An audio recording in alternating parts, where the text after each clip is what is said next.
நீதிமொழிகள் 23ஆம் அதிகாரம் 18ஆம் வசனத்தை சேர்ந்து படிப்போம். எல்லாரும் சேர்ந்து படிப்போம். நிச்சயமாகவே முடிவு உண்டு, உன் நம்பிக்கை வீண் போகாது. ஒரு சில வாரங்களுக்கு முன்பாக தேவன் நமக்காக ஏற்படுத்தி வைத்திருக்கிற நன்மைகள் ஏராளம், அவைகள் எப்படி எதிர்பார்க்க வேண்டும் என்று சொல்லி பேசி கொண்டு வருகிறோம். இங்கே கூட ஒரு மிகப்பெரிய ஒரு எதிர்பார்ப்பை ஞானியாகிய சாலமன் கொடுக்கிறத பார்க்கிறோம். நிச்சயமாகவே முடிவு உண்டு, நிச்சயமாகவே எதிர்காலம் உண்டு. நிச்சயமாகவே சொல்கிறார், டவுட்லாம் கிடையாதுப்பா, சந்தேகம் கிடையாது. ஷியோர்லி, நிச்சயமாகவே எதிர்காலம் உண்டு, முடிவு உண்டு. உங்களுடைய எல்லா காரியத்துக்கும் நிச்சயமாகவே முடிவு உண்டு. பார்த்துக்கலாம் அப்படிலாம் கிடையாது, பார்க்கலாம் அப்படிலாம் கிடையாது, கொஞ்சம் சொல்கிறோம் அப்படின்லாம் கிடையாது. சொல்கிற ஷோர்லி நிச்சயமாகவே உண்டு, முடிவு உண்டு, எதிர்காலம் உண்டு, உன் நம்பிக்கை வீண் போகாது. இன்றைக்கி கர்த்தர் உங்களை பார்த்து சொல்கிற ஒரு காரியம், எந்த காரியத்துக்கெல்லாம் ஏதாவது கர்த்தர்கிட்ட எதிர்பார்க்கிறீர்களோ, நம்பிக்கை கர்த்தர் மீது வைக்கிறீர்களோ, கர்த்தர் சொல்கிற ஒரு காரியம், உன் நம்பிக்கை வீண் போகாது. ஆகவே தேவனுக்குள்ளாக நம்முடைய நம்பிக்கை ஒவ்வொரு நாளும் மேலோங்க வேண்டும். தேவனை பற்றி வேதம் சொல்கின்றது. சங்கீத புத்தகம் 86ஆம் சங்கீதம் 5ஆம் வசனம். 86:5 படிப்போம். ஆண்டவரே, நீர் நல்லவரும் மன்னிக்கிறவரும், உம்மை நோக்கி கூப்பிடுகிற யாவர் மேலும் கிருபை மிகுந்தவருமாய் இருக்கிறீர். நீர் நல்லவர். ஆண்டவரே நீர் நல்லவர். செகண்ட், நீர் மன்னிக்கிறவர். தேர்டு, நீர் மிகுந்த கிருபையும் உள்ளவர். கர்த்தர் நல்லவர், தேவன் நல்லவர். நல்லவர் என்று சொன்னால் நன்மைகளை செய்கிறவர் என்ற அர்த்தம்.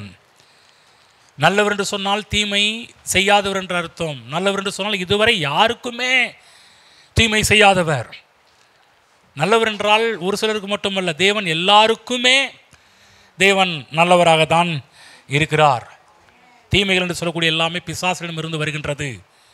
தீமைக்கும் கர்த்தருக்கும் சம்பந்தம் கிடையாது, தீமைக்கும் பிசாசுக்கும் சம்பந்தம் இருக்குது. அதே போல் நன்மைக்கும் கர்த்தருக்கும் மட்டும்தான் சம்பந்தம் இருக்கிறது. கிறிஸ்துவர்களாகி நாம் போட்டு குழப்பிக்கொள்ளக்கூடாது. தீமையெல்லாம் வருதுன்னா கர்த்தர் தான் ஏதோ ஒரு நோக்கத்தோடு கொடுக்குறாரு, கர்த்தர் தான் ஏதோ ஒரு சித்தத்தோடு கொடுக்குறாரு என்கின்ற அப்படிப்பட்ட ஒரு முட்டாள்தனமான நம்பிக்கை வைக்கக்கூடாது. நல்லவர் என்றால் நல்லவர். ஒரு டாட் கூட அவர்கிட்ட தீமையை நாம் பார்க்கவே முடியாது. தேவன் நல்லவர் என்று சொன்னால் இது ஞாயிற்றுக்கிழமை மட்டுமல்ல, நேற்றும் இன்றும் என்றும் மாறாதவராக இருக்கிறார். தன்னுடைய கேரக்டரில் ஒரு நாளும் மாறாதவராக இருக்கிறார். ஆகவே நல்லவர், கர்த்தர் நல்லவரும். அப்போ அதில் நம்ம மாறக்கூடாது. அந்த எண்ணத்தில், அந்த சத்தியத்தில், தேவனுக்கு கொடுத்த அறிவில் கொஞ்சம் கூட நம்முடைய வாழ்க்கையில் பிசுறு வரக்கூடாது. ஸ்டெடியாக இருக்கணும். மற்ற விசுவாசிகளை போலலாம் நம்ம வீட்டில் போய் கர்த்தரை பற்றி தப்பான ஒரு வார்த்தையில் பேசக்கூடாது. ஏன் தான் கடவுள் என்னை இப்படி வச்சுருக்கிறாரோ, ஏன் தான் கடவுள் இப்படி செய்கிறாரோ, எனக்கு மட்டும் பாருங்கள் கடவுள் இப்படி பண்ணுறாரு. ஒரு நாளும் வீடுகளில் இருக்கும்போது வாயை திறந்து தேவனை பற்றி நெகட்டிவான எந்த ஒரு வார்த்தையும் பேசக்கூடாது. நல்லவர், பைபிளில் புறப்பட்டு கர்த்தர் நல்லவர், அவரை துதியுங்கள், அவர் கிருபை என்றும் உள்ளது என்று சொல்லி கிழக்கிலும் மேற்கிலும் வடக்கிலும் தெற்கிலும் இருக்கிற எல்லா ஜனங்களும் அப்படியே சொல்ல கடவர்கள் என்று போடப்பட்டிருக்குது. எல்லாருக்கும் ஒரு காரியம் சொல்கிறேன், எல்லோரும் வந்தீங்கன்னா இதை மட்டும்தான் பேசுங்க அப்படின்றார். சங்கீதத்தில் ஒரு முதல் 2 வசனத்திலேயே அதை பற்றி பேசுகிறதை நம் வேதத்தில் நாம் பார்க்க ஆரம்பிக்கின்றோம். ஆகவே நல்லவர் என்பதை நம்பிக்கை வையுங்கள், நன்மைகளை செய்து கொண்டே இருப்பதை பார்ப்பீர்கள். 2வது சொல்கிறாரு, மன்னிக்கிறவர். சொல்லுவோம், மன்னிக்கிறவர். ஆமென். இன்றைக்கு மனுக்குலத்திற்கு தேவையான ஒன்று மன்னிப்பு.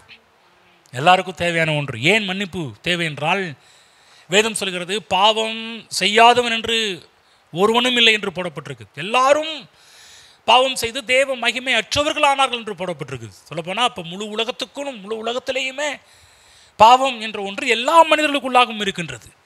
இந்த பாவம் உள்ளே போனதுனால முதல் மனிதன் எப்படி மகிமை இழந்தானோ, அதே போல் முழு மனுவர்க்கமும் தேவனுடைய மகிமையை இழந்து தவித்து கொண்டு தான் இருக்கின்றது. இந்த உலகத்தில் இருக்கிற மக்கள் பார்த்திங்கன்னா, கர்த்தர் கோபகார கடவுள், அவர் நம்மளை தண்டிச்சிடுவார் என்ற ஒரு பயத்தில் தான் மக்கள் அதில் உறுதியாக இருக்கிறாங்க. இன்றைக்கெல்லாம் எந்த இடத்துல பார்த்தாலும் கடவுள் என்று சொன்னாலே தண்டிக்கிறவர் என்ற ஒரு படம் தான் எல்லாருடைய மனதிலே பதிந்திருக்கிறது. இன்றைக்கி இந்திய கலாச்சார கடவுள்கள்லாம் எடுத்துக்கொண்டீர்கள் என்று சொன்னாலே எல்லாம் அவங்க கடவுளுடைய உருவம் எல்லாவற்றையும் பார்த்தாலே தண்டிக்கிற மாதிரி தான் இருக்கும். தண்டிக்கிற மாதிரி தான் சில ஆயுதங்களெல்லாம் கையில் வச்சுருக்கிற மாதிரி இருக்கும். இப்படி பண்ணால் இந்த கையில் இருக்கிறத தூக்கி விடுவேன், அந்த கையில் இருக்கிறத தூக்கி விட்ருவோம், அந்த கையில் இருக்கிறத தாக்கிடுவோன்ற மாதிரி தான் மக்கள் உலகத்தை நம்ம பல இந்த சிலைகளெல்லாம் பார்க்குறதுனால கடவுள் மக்களை தண்டிச்சிடுவாரோன்ற ஒரு காரியத்தில் தான் இருக்கிறார்கள். மக்கள் உள்ளத்தில் ஒரு படம் பதியுது தண்டிக்கிறவர். அதே போல் இதிலேருந்து வந்த மக்கள், கிறிஸ்துவுக்குள்ளே வந்த மக்கள் கூட அதே தாட்டோடு இருக்கிறதுனால இந்த உலகத்துலேருந்து ரட்சிக்கப்பட்டு வரோம். பிற மதத்திலேருந்து ரட்சிக்கப்பட்டு இங்கே உள்ளே வரும்போது பார்த்திங்கன்னா அங்கு புகுத்தப்பட்ட சில எண்ணங்கள், கடவுளை குறித்து சொல்லப்பட்ட ஒரு எண்ணங்கள் இப்போ என்னன்னா கிறிஸ்தவ உலகத்தில் வந்தாலும் இங்கேயும் அதே எண்ணம் தான் வருது. இது சாமி தண்டிச்சிரும், சாமி கண்ணை ஊற்றிடும், சாமி ஈயத்தை காய்ச்சி காதில் ஊற்றிடும். சின்ன வயசுலேருந்து அப்படி தான் கேட்டேன். சின்ன வயசுலேருந்து கடவுள்னாலே எங்கள் அம்மா சொல்லுவாங்க, டேய் அந்தோனியார் காதில் ஈயத்தை காய்ச்சி காதில் ஊற்றிடுவாரா அப்படின்னு வாங்குவாங்க. பயந்துக்கிட்டே, ஆண்டவரே சாமி அந்தோனி யாரே, நீ யார், என் காதில் ஈயத்தெல்லாம் ஊற்றிடாதப்பான்னு பயந்துக்கிட்டே போக வேண்டியதாக இருந்துச்சு. கடவுளை குறித்த ஒரு பயத்தை தான் அதிகமாக உலகத்தில் விதைத்து வைத்திருக்கிறார்கள். ஆனால் வேதம் தேவனை காண்பிக்கும்போது மன்னிக்கிற கடவுளாக வேதம் காண்பிக்கிறது. தேவன் நல்லவர் என்பது மட்டுமல்ல, தேவன் மன்னிக்கிறவர். தண்டிக்கிறவராக இருந்தால் இந்த உலகத்தில் யாருமே உயிரோடு இருக்க முடியாது. சொல்லப்போனால் இன்றைக்கி நானும் உயிரோடு இருக்க முடியாது, நீங்களும் உயிரோடு இருக்க முடியாது. கர்த்தர் தண்டிக்கிறவராக இருந்தால் இந்த உலகத்தில் யாரும் உலகத்தில் உயிர் வாழவே முடியாது. ஏனென்றால் எல்லாரும் பாவம் செய்திருக்கிறபடியால் எல்லாருக்கும் தண்டனை உரியது. புரிஞ்சுக்கணும். மனிதன் மீது வந்த எல்லா தண்டனையையும் கர்த்தராகிய இயேசு கிறிஸ்து அவர் எடுத்துக்கொண்டார் கல்வாரி சிலுவையிலே. வேதத்தில் பார்க்குறோம், நமக்கு வரக்கூடிய எல்லா ஆக்கினை அவர் மீது வந்தது, தண்டனை அவர் மீது வந்தது. நம்முடைய அக்கிரமங்களை எல்லாம் அவர் சுமந்தார், நம்முடைய வேதனைகள் எல்லாம் அவர் சுமந்தார், நம்முடைய பாடுகள் எல்லாம் அவர் சுமந்தார், நம்முடைய துக்கங்கள் எல்லாம் அவர் சுமந்தார். அப்படியே போடப்பட்டிருக்குது. நமக்கு நம்மேல் வரக்கூடிய எல்லா விதமான தண்டனையையும் கர்த்தராகிய இயேசு கிறிஸ்து அவர் எடுத்துக்கொண்டார். அவர் எடுத்துக்கிட்டு மனிதர்களுக்கு மன்னிப்பை வழங்கியிருக்கிறார். ஒரு முறை வேதத்தில் விபச்சாரத்தில் கையும் களவுமாக பிடிக்கப்பட்ட ஒரு பெண்மணியை கூட்டி கொண்டு வருகிறார்கள். கூட்டி கொண்டு வரும்போது மிகப்பெரிய ஒரு டெஸ்ட்டை இயேசு கிறிஸ்துக்கு முன்னாடி வைக்கிறார்கள். நீர் என்ன சொல்லுகிறீர்? மோசையின் பிரமாணம் இப்படி சொல்லப்பட்டிருக்குது, இப்படிப்பட்டவளை கல்லெறிந்து கொள்ள வேண்டும் என்று நீர் என்ன சொல்லுகிறீர் என்று படிக்கிறோம். வேதத்தில் இயேசு அவளை மன்னித்தார் என்று பார்க்கிறோம். எல்லாரும் கல்லெறிந்து தண்டனையை கொடுக்கணும், ஆக்கினை தீர்ப்பை கொடுக்கணும். அப்படிப்பட்டதான ஒரு வெறியில் இருக்கிறாங்க, கல்லை எடுத்து வச்சு அடிக்கிறதுக்கு. கர்த்தர் அவளை மன்னித்தது மட்டுமல்ல, இன்னொரு முக்கியமான ஒரு காரியம், அவளை தண்டிக்க வேண்டும் இருந்த மக்களிலிருந்து அவரை காப்பாற்றுகிறார். எவ்வளோ பெரிய காரியம்! கர்த்தர் நம்மளை மன்னிக்கிறவர் மட்டும் கிடையாது. இந்த உலகம் எப்படா நம்ம கீழே விழுவோம், எப்படா கைதட்டி சிரிக்கலாம் என்று பார்த்து கொண்டிருக்கிற உலகத்தில் தான் நாம் வாழ்ந்துக்கிட்டு இருக்கிறோம். நம்ம கீழே விழுவுறது, நம்ம அவமானப்படுறது, நம்ம கண்ணீர் வெடிக்கிறது, நம்ம வேதனைப்படுறது, இதெல்லாம் பார்த்து உலகம் சந்தோஷப்பட வேண்டும் என்று நினைத்து கொண்டிருக்கிறது. கர்த்தர் சொல்கிறாரு, அவள் மேலே தண்டிக்கிறதுக்கு வந்தாங்க, அவளையும் கர்த்தர் மன்னிச்சார், தண்டிக்கிறவர்களிடமிருந்தும் கர்த்தர் காப்பாற்றினார். அதே போல் கர்த்தர் உங்களையும் காப்பாற்றுகிற தேவன். உங்கள் மேலே உங்களை யாரும் தண்டிக்கிறதுக்கு அதிகாரம் கிடையாது. தண்டிக்கிற மக்கள்கிட்ட உங்களை காப்பாற்றுகிற தேவனாக இருக்கிறார். அப்போ கர்த்தர் நல்லவர், கர்த்தர் மன்னிக்கிறவர். அது மட்டுமல்ல, உம்மை நோக்கி கூப்பிடுகிற யாவர் மேலும் கிருபை மிகுந்த ஒரு மாய் இருக்கிறீர். கர்த்தர் கிருபை உள்ள ஒரு மாய் இருக்கிறார். கிருபை, கிரேஸ். கிருபை என்றால் என்ன? தகுதியே இல்லாதவர்களுக்கு காண்பிக்கப்படுகின்ற தயவு. இன்றைக்கி தேவனுடைய நன்மைகள்லாம் பெற்றுக்கொள்வதற்கு இங்கே இருக்கிற யாருக்கும், யாருக்கும் எனக்கும் சேர்த்தா சொல்கிறேன், தேவன் கொடுக்கின்ற எந்த ஒரு ஈவுக்கும் ஈவை பெற்றுக்கொள்வதற்கு நாம் கொஞ்சம் கூட இங்கே இருக்கிற தகுதியே இல்லை. ஆனால் கிருபை என்றால் என்ன? உனக்கு தகுதியே இல்லைப்பா, தகுதியே இல்லாத உனக்கு நான் கொடுக்குற அந்த கேரக்டருக்கு பேர் தான் கிரேஸ், கிருபை.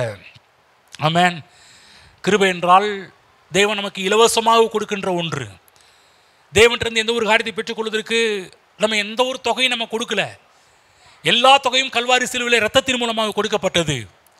இந்த கிருபையினால் நமக்கு இலவசமாக கொடுக்கின்ற தேவன் அப்படி கொடுத்தது ஏராளம்.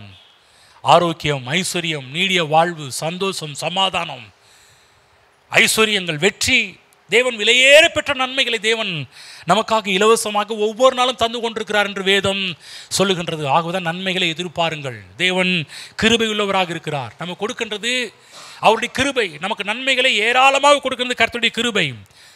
அப்போ இந்த நன்மை, இந்த மன்னிப்பு, தேவன் கொடுக்கின்ற விலையேற பெற்ற காரியங்களை பெற்றுக்கொள்ள வேண்டும் என்றால் வேதம் சொல்கின்றது, உம்மை நோக்கி கூப்பிடுகிற யாவர் மேலும். தேவன் நன்மைகளை பெற வேண்டுமா? தேவனுடைய மன்னிப்பை பெற வேண்டுமா? தேவன் கொடுக்கின்ற கிருபைகளை பெற வேண்டுமா? வேதம் சொல்கின்றது, உம்மை நோக்கி கூப்பிடுகிற யாவர் மேலும். யார் அவரை நோக்கி கூப்பிடுகிறீர்களோ அவர்களுக்கு நன்மைகள் வருவதை பார்ப்பீர்கள். யார் அவரை நோக்கி கூப்பிடுகிறீர்களோ மன்னிப்பு வருவதை பார்ப்பீர்கள். யார் அவரை நோக்கி கூப்பிடுகிறீர்களோ தேவனுடைய கிருபை விலையேற பெற்ற நன்மைகளை உங்களுக்கு கொடுப்பதை நீங்கள் பார்ப்பீர்கள். ஆகதான் இந்த காலவேளையிலே இதுவரை கர்த்தராகிய இயேசு கிறிஸ்துவை ஏற்றுக்கொள்ளாதவர்கள் ஒருவேளை இங்கு அமர்ந்து இருப்பீர்கள் என்றால், ஆண்டவராகிய இயேசு கிறிஸ்துவை உள்ளத்தில் ஏற்றுக்கொள்ளுங்கள்.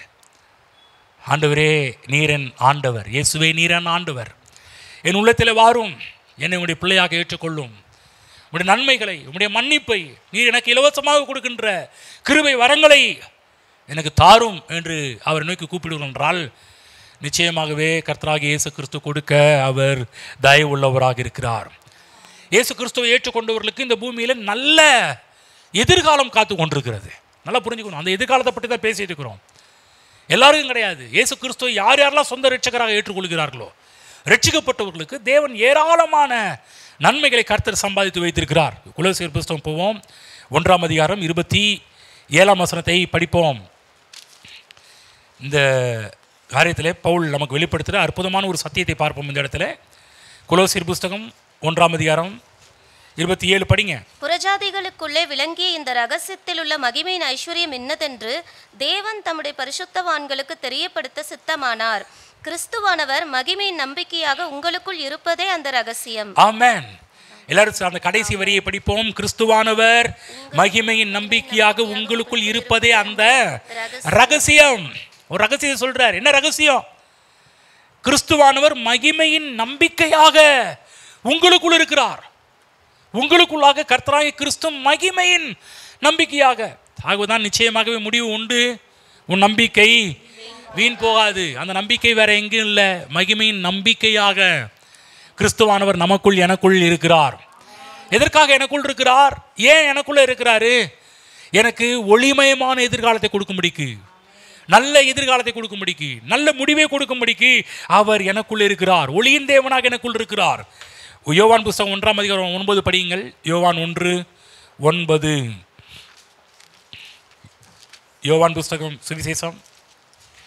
உலகத்திலே வந்து எந்த மனுஷனையும் பிரகாசிப்பிக்கிற உலகத்திலே வந்து எந்த மனுஷனையும் பிரகாசிப்பிக்கிற ஒளியே, எந்த மனுஷனையும், உலகத்திலே வந்து எந்த மனுஷனையும், சொல்லுங்க, எந்த மனுஷனையும், எந்த மனுஷனையும், உலகத்தில் வந்தது மட்டுமல்ல, எந்த மனுஷனையும் பிரகாசிப்பிக்கிற ஒளியே அந்த மெய்யான ஒளி. ஆமென். அதுதான் ஒளிமயமான எதிர்காலம். உலகத்தில் வந்து எந்த மனுஷனையும் பிரகாசிக்க பண்ணிக்கிற ஒளி. அதுதான் அவர் நமக்குள்ளே இருக்கிறதுனால நமக்கு நிச்சயமாகவே ஒளிமயமான எதிர்காலம் உண்டு.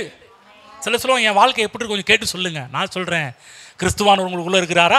அப்போ நிச்சயம் உங்களுக்கு ஒளிமயமான எதிர்காலம் தான். நீங்கள் யார்ட்டையும் போய் கேட்க வேண்டிய அவசியம் கிடையாது.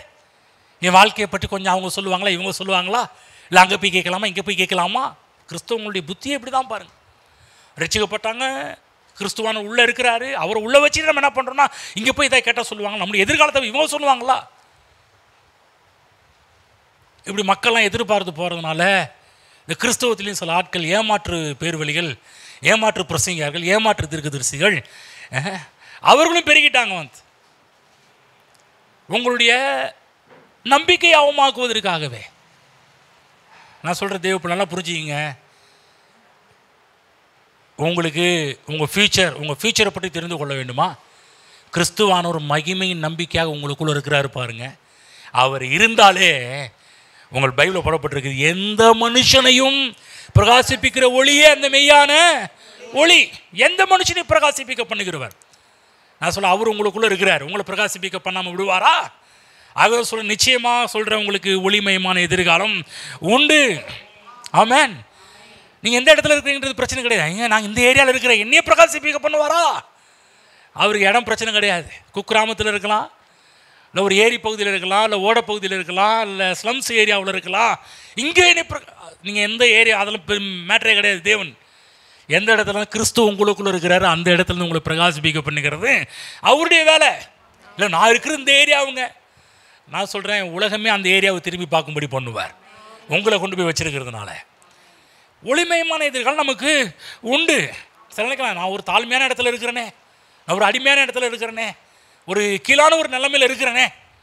கர்த்தர் சொல்கிறாரு அங்கேயும் கிறிஸ்துவான உங்களுக்குள்ளே இருக்கிறதுனால தேவன் அங்கேயும் உங்களை உயர்த்துவார். பிரகாசிப்பிக்கிற ஒளியாக தேவன் இருக்கிறார். எந்த அளவுக்கு பிரகாசிப்பிக்க பண்ணுவாராம்?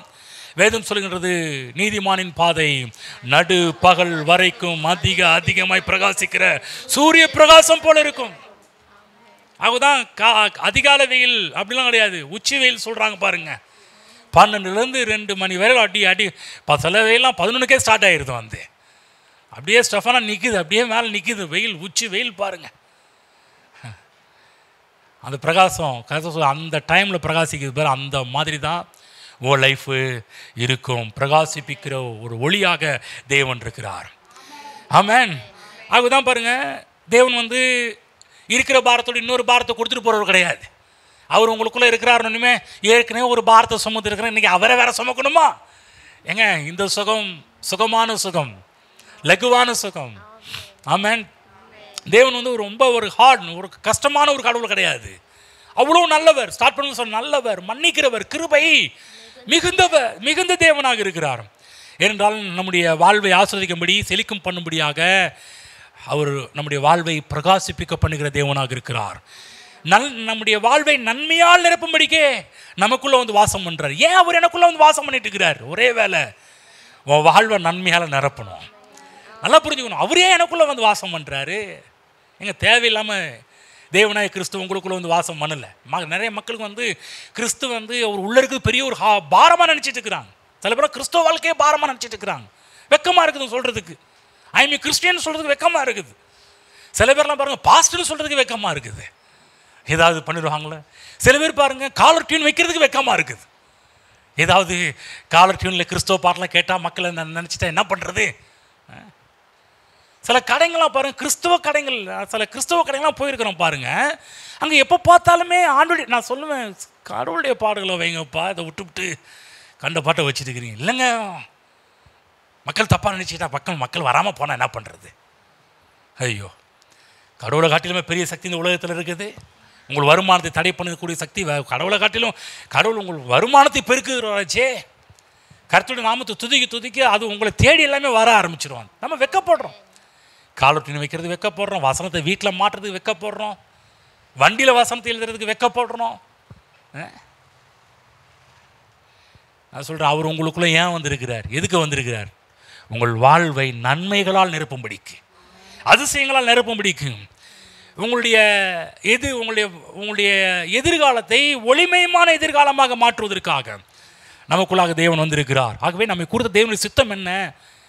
எல்லா நாளுமே நல்ல சித்தங்கள், நல்ல திட்டங்கள். நல்லா புரிஞ்சுக்கணும். உங்கள் வாழ்க்கையில் கர்த்தர் மோசமான திட்டங்களை கர்த்தர் வைத்திருக்கவில்லை. உங்கள் வாழ்க்கையில் நல்ல திட்டங்களை வைத்திருக்கிறார், நல்ல நோக்கங்களை வைத்திருக்கிறார். நீங்கள் எதிர்பார்த்திருக்கும் முடிவை உங்களுக்கு கொடுக்கும்படிக்கு உங்கள் பேரில் நான் நினைத்திருக்கிற நினைவுகளை அறிவேன். அது தீமைக்கல்ல, சமாதானத்துக்கு ஏதுவான நினைவுகளே. ஆமென். உங்களுக்குள்ள கர்த்தர் இருக்கிறார். அவருடைய திட்டம் எப்போதுமே நல்ல திட்டம் தான். ஒருத்தர் கேட்டார் பாருங்க, பாஸ்டர் ஆண்டவர் என்னை பற்றி உங்கள்கிட்ட என்ன சொன்னார், கொஞ்சம் கேட்டு சொல்லுங்க. நிறைய பேர் பாருங்க இதே புத்தியோட இருக்கிறாங்க. இந்த கிறிஸ்தவ உலகம் நான் ரொம்ப கெடுத்து வச்சிருக்கிறாங்க. நம்ம ஆட்கள் கிறிஸ்தவ உலகத்தையே ரொம்ப கெடுத்து வச்சிருக்கிறாங்க. வந்து இன்றைக்கெல்லாம் பாருங்கள், கர்த்தர் பக்கம் திரும்புங்கயா அப்படின்னு சொன்னால் கிறிஸ்தவ உலகம் அண்ணாச்சியையும் அண்ணன்களையும் சகோதரர்களையும் இப்படி பிடிச்சிட்டு போயிட்டுருக்குது. வந்து எப்படி இந்துக்களை சில சாமியார்களை பிடிச்சிட்டு இந்து மதம் போயிட்டுருக்குதோ, அதே போல் கிறிஸ்தவமும் என்ன ஆயிடுச்சுன்னா மதம் மாதிரி நம்ம தமிழ்நாட்டிலையும் இப்போ சில ஆட்கள் இருக்கிறாங்க, அவங்கள பிடிச்சிட்டு அவங்க பின்னாடி போயிட்டுருக்குறாங்க. அவங்க ஏதாவது சொல்லிடுவாங்களா? இவங்க ஏதாவது நம்மளை பற்றி சொல்லுவாங்களா? அவங்க ஏதாவது நம்மளை பற்றி ஏதாவது சொல்லுவார்களா? தேவன் திட்டத்தை நமக்கு வெளிப்படுத்துவார்களா? கவனமாக கேளுங்க தேவ பிள்ளைகளே. நான் கேட்குறேன், கர்த்தர்னா உங்களுக்கு வேண்டாத ஆளா? அதாவது அவங்க என்ன சொல்லுவாங்க, கொஞ்சம் கேட்டு சொல்லுங்க. யார்கிட்ட சொல்லுவாங்க? ஒரு வீட்டில் அவங்க அவங்க அவங்களுக்கு என்ன வேணும் கொஞ்சம் கேட்டு சொல்லுங்க. யார்கிட்ட கேட்பாங்க? நீங்களே சொல்லுவோம். ஒரு வீட்டை எடுத்துங்க, சண்டை போட்டவங்க, அப்புறம் மூஞ்சி தூக்கி வச்சுட்டு போகிறவங்க, அப்புறம் முகரை திருப்பிட்டு போகிறவங்க, இவங்கள்ட்ட தான் டைரெக்டாக என்ன சொல்லுவாங்க, அதுக்கு ஒரு லாங்குவேஜ் பேர் சொல்லுவாங்களே, ஜாடையா. அவங்களுக்கு என்ன பிடிக்கும் கொஞ்சம் கேட்டு சொல்ல சொல்லுங்கள். அவனுக்கு என்ன பிடிக்கும் கொஞ்சம் கேட்டு சொல்ல சொல்லுங்கள். நிறைய நேரத்தில் நம்ம கிறிஸ்தவ உலகத்தில் கூட என்ன நினைக்கிறாங்கன்னா, கடவுள் என்னை பற்றி கடவுள் உங்கள்கிட்ட ஏதாவது சொன்னாரா, கொஞ்சம் கேட்டு சொல்லுங்கள். ஆமாம், கடவுளுக்கு உங்களுக்கு சண்டை டூக்காய் விட்டுட்டீங்க, அதனால் கர்த்தர் உங்க மேலே கொஞ்சம் கோபமாக இருக்கிறாரு, அதனால் உங்கள்கிட்ட எதையுமே டைரெக்டாக சொல்ல மாட்டாராம். அதனால தமிழ்நாட்டில் சில அண்ணாச்சிங்க, அண்ணனுங்க, சாமியாருங்க, சில சகோதரர்கள் எழும்பி இவங்கள்ட்ட தான் போய் ஏதோ சொல்கிறாருன்னு மக்கள் நினச்சிக்கிட்டு இருக்கிறாங்க. திரும்ப சொல்கிறேன், கிறிஸ்துவானவர் மகிமை நம்பிக்கையாக உங்களுக்குள் இருப்பதே அந்த ரகசியம். உள்ள வச்சுக்கிட்டு கர்த்தர் உள்ள வச்சிருக்கிறார். நம்பிக்கை ஒளிமயமான எதிர்காலத்தை கொடுக்கும்படி உள்ள இருக்கிறாரு. நான் சொல்கிறேன், உங்களை பற்றியும் எங்களை பற்றியும் கர்த்தர் ஏராளமான காரியத்தை இந்த வேதத்தில் சொல்லி இருக்கிறாரு. ஆமென்.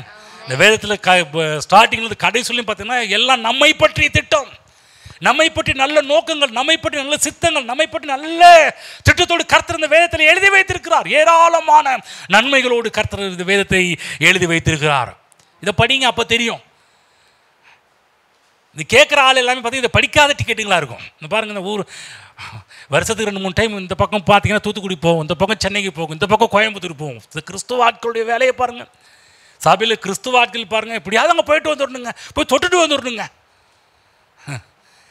வேதத்தை படிக்கலைன்னா அங்கங்கே அலையதான் தோணும். வேதத்தை படிச்சுன்னா எங்கேயும் போக வேண்டிய அவசியமே வராது. ஆமென். சொல்கிறது புரியுதுங்களா? வேதத்தை படிங்க, அதில் உங்களை குறித்த தேவனுடைய திட்டத்தை வச்சிருக்கிறார், நோக்கத்தை வச்சிருக்கிறார். நீங்கள் ஆட்டி போய் நின்று லெட்ரு போட வேண்டிய அவசியம் கிடையாது, ஃபோன் பண்ணி கேட்க வேண்டிய அவசியம் கிடையாது. ஏமாற்றுகிறவர்கள், ஏமாளிகள் இருக்கிற வரையிலும் ஏமாற்றுகள் இருந்து கொண்டு தான் இருப்பாங்க. நீங்கள் இப்படியே இருந்துகிட்டு இருந்தீங்கன்னா தமிழகத்தில் இருக்கிற கிறிஸ்தவ டான்களும் ஏமாற்றிட்டு தான் இருப்பாங்க. உங்களுடைய அறியாமையை பயன்படுத்தி கொண்டிருப்பார்கள். அதுதான் நான் சொல்கிறேன், இங்கே நீங்கள் கர்த்தரை முதலாவது நம்புறீங்க, ரெண்டாவது என்னை நம்பி வந்திருக்கிறீங்க. கர்த்தர் உங்களுக்கு துரோகம் பண்ண மாட்டார், நானும் உங்களுக்கு துரோகம் பண்ணுவது கிடையாது. ஒரு நாளும் என்னை நோக்கி பாருங்கள், என்கிட்ட வாங்க, என்கிட்ட பண்ணுங்கள், அப்படி பண்ணுங்கள், இப்படி பண்ணுங்கள் ஒரு நாள் சொல்கிறது கிடையாது. நான் மீடியேட்டர் கிடையாது. பரிந்து பேசுகிறவர் ஆவியானவர் இருக்கிறார், பரிந்து பேசுகிற கிறிஸ்து இருக்கிறார். அவங்கள காட்டிலும் மீடியேட்டர் வேறு யார் வேணும்? தேவையில்லையே. எந்த மனிதனும் மீடியேட்டர் கிடையாது. பாருங்கள், நீங்களே டைரெக்டாக தேவன்கிட்ட போகலாம். நீங்கள் பிள்ளை, நீங்கள் தேவனுடைய பிள்ளை, நீங்கள் அவர்கிட்ட போகலாம், நீங்கள் அவர்கிட்ட கேட்கலாம், உங்களுக்கு உரிமை இருக்குது. உங்களுக்கு ஆண்டுக்கணும் கோபமா சண்டையா அவர்கிட்ட பேசாமல் இருக்கிறதுக்கு? தேவன் அதை சொன்னேன், நல்லவர், மன்னிக்கிறவர், கிருபை பொருந்தியவர். சொன்ன கர்த்தர் நல்லவர், மன்னிக்கிறவர், கிருபை உள்ளவர். ஆமென். அப்போ தேவனுடைய வார்த்தைகள் நம்முடைய வாழ்விலே நல்ல ஆதாரங்களை கொடுக்கின்றதாக இருக்கின்றது. ஆமென். ஆவிக்குரிய உலகம் தேவனுடைய வார்த்தையை விட்டு இன்னைக்கு தத்தளித்து கொண்டிருக்கிறது. தேவனுடைய வார்த்தை இல்லை. தேவனுடைய வார்த்தை பிரசங்கம் பண்ணாலும் இவங்க எப்போ பார்த்தாலும் பிரசங்கம், இந்த சர்ச்சைக்கு போனாலே 1 மணி நேரம் 1.5 மணி நேரம் உட்கார வச்சு பிரசங்கம் பண்ணிகிட்டே இருக்கிறாங்க. வேறு ஏதாவது கிளுகிழப்பு உண்டாக்குற மாதிரி ஏதாவது காரியத்தை செஞ்சால நல்லா இருக்கும். 1/2 மணி நேரத்துலேயே முடிச்சிடுறாங்க, முடிச்சுட்டு இப்போ ஆரம்பிச்சிடுறாங்கப்பா அப்படின்னு. நான் சொல்ல, இதை விட வேறு என்ன வேலைங்க? ஆமென். கர்த்தருடைய வார்த்தையை காட்டிலும் வேறு பெஸ்ட்டு கவுன்சிலிங் இந்த உலகத்தில் வேறு எதுவுமே கிடையாது. அப்போ ஒவ்வொரு இந்த புத்தகம், இந்த வேத புத்தகம் இந்த உலகத்தில் இருக்கிற ஒவ்வொரு மனிதனுக்காகவும் எழுதப்பட்ட வார்த்தைகள். இதில் கர்த்தர் என்னை பற்றி என்ன சொல்லுகிறார் என்பதை மக்கள்கிட்ட கேட்குறது நீங்கள் பாட்டிட்டு கொஞ்சம் இதில் உட்காந்து நேரம் செலவு பண்ணி பாருங்கள். உங்களை பற்றி ஏராளமான காரியத்தும் உங்களை கர்த்தர் உங்களோடு பேசுவதை நீங்கள் பார்க்க ஆரம்பிப்பீர்கள். புரிஞ்சுச்சிங்களா? அதுதான் போன வாரத்தில் விட்ட சில பகுதிகள் டச் பண்ண போகிறோம். எபேசியர் 1:3 படிப்போம். அதை தொடர்ந்து நம்ம இந்த வேத புத்தகத்தில் தேவன் என்ன சொல்லியிருக்கிறார்? எபேசியர் 1:3 படிக்கிறோம். எல்லாரும் சேர்ந்து படிப்போம். இது காமன் வேர்ஸ், சேர்ந்து படிப்போம். நம்முடைய கர்த்தராகிய இயேசு கிறிஸ்துவின் பிதாவாகிய தேவனுக்கு ஸ்தோத்திரம். அவர் கிறிஸ்துவுக்குள் உன்னதங்களிலே ஆவிக்குரிய சகல ஆசீர்வாதத்தால் நம்மை ஆசீர்வதித்து இருக்கிறார். வேதம் சொல்லுது, உன்னை ஆசீர்வதிக்க போறாருன்னு கிடையாது, ஆசீர்வதித்து இருக்கிறார். முடிந்து விட்ட கதை, முடிந்து விட்ட காரியம். எங்க? கல்வாரி சிலுவையின் மூலமாக நடந்த சத்தியத்தை பவுல் போதிக்கும் போது, கர்த்தர் இனிமேல் தான் உங்களை ஆசீர்வதிக்க போறாருன்னு எழுதி வைக்கல. நீங்கள் ஏற்கனவே ஆசீர்வதிக்கப்பட்டவர்கள். புரிஞ்சுக்கங்க. God bless you கிடையாது, you are blessed. நீங்கள் ஆசீர்வதிக்கப்பட்டவர்கள். ஆமென்.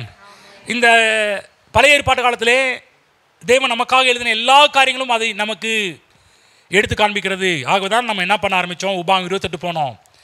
28:11 வசனத்தை போன வாரத்தில் தியானிக்க ஆரம்பித்தோம். தொடர்ந்து அங்கேயே நிற்போம். இன்றைக்கும் படிப்போம், சேர்ந்து படிப்போம். 28:11 உனக்கு கொடுப்பேன் என்று கர்த்தர் உன் பிதாக்களுக்கு ஆணையிட்ட தேசத்தில் கர்த்தர் உன் கற்பத்தின் கனியிலும் உன் நிலத்தின் உன் மிருக ஜீவன்களின் பலனிலும் உன் நிலத்தின் கனியிலும் உனக்கு பரிபூர்ண நன்மை உண்டாக கட்டளையிடுவார். சொல்லுங்க, பரிபூர்ண நன்மை. ஆமென். பரிபூர்ணம், abundant, an extremely plentiful condition. abundant, பரிபூர்ண நன்மை உண்டாகும்படி உண்டாக கட்டளையிடுவார். வரையறையற்ற தேவனுடைய ஆசீர்வாதம், வரையறையற்ற, வரையறே இல்லை, ஒரு லிமிட்டே இல்லை, லிமிட்லெஸ், லிமிட்டே இல்லை. அதுதான் பைபிளில் போடப்பட்டிருக்குது ஒரு இடத்துல, என் தேவன் தம்முடைய ஐஸ்வர்யத்தின்படி உங்கள் குறைவை எல்லாம் கிறிஸ்து இயேசுவின் மகிமையில் நிறைவாக்குவார் என்று சொல்லி, அதற்கு தம்முடைய மகிமையின் ஐஸ்வர்யத்துக்கு அர்த்தம் கொடுக்குறாங்க. ஆழம் கண்டுபிடிக்க முடியாத ஐஸ்வர்யம், எண்ணி பார்க்க முடியாத ஐஸ்வர்யம், அளந்து பார்க்க முடியாத ஒரு ஐஸ்வர்யம், எதுக்குமே மெஷர்மெண்ட்டே இல்லை, அளவே இல்லை. தேவன் அப்படிப்பட்ட ஆசீர்வாதத்தினால் நம்மை ஆசீர்வதிக்க விரும்புகிறோம். இந்த இடத்த பார்க்குறோம், பரிபூர்ண நன்மை உண்டாக கட்டளையிடுவார். சொல்லுங்க, பரிபூர்ண நன்மை. பக்கத்தில் பிளஸ் பண்ணுங்க, பரிபூர்ண நன்மை உண்டாக கட்டளையிடுவார். ஆமென். நல்லா புரிஞ்சுக்கங்க. நம்ம பணத்துக்கு பின்னாடி போகணும்னு யாரையும் சொல்லிக் கொடுக்கல. கர்த்தர் பின்னாடி போங்க. கர்த்தர் பண்ணி போனீங்கன்னா அவர் சொன்ன எல்லா ஆசீர்வாதம் அப்படியே அவர் பின்னாடி வர்றது எல்லாமே உங்கள் பின்னாடியும் வர ஆரம்பிக்கும். அப்போ அது பரிபூர்ண ஆசீர்வாதத்திலே நான் முதலாவது பார்க்க ஆரம்பித்தது நம்முடைய ஆவி. அது எப்படி ஒரு பரிபூர்ண நிலைமைக்கு வந்தது என்பதை பற்றி எசேக்கியேல் புஸ்தகத்திலும் படிக்க ஆரம்பித்தோம். திரும்பி அங்கே போவோம். தேவன் மேன்மையான காரியங்களை வேதத்தில் எழுதி வைத்திருக்கிறார். நம்ம இதை விட்டுட்டு நம்ம எங்கேயும் போய் நின்று கேட்க வேண்டிய அவசியம் கிடையாது. உங்களை பற்றி தீர்க்கதரிசி சொல்கிறதே கர்த்தருடைய வார்த்தை. இதை கொஞ்சம் கவனித்தாலே போதும், உங்களை பற்றி நன்றாக தெரிந்து கொள்ளலாம். 36:25 வசனத்தை நம்ம எல்லாரும் சேர்ந்து படிப்போம். 36:20 நான் எரேமியா நிற்கிறேன், மன்னிக்கும்.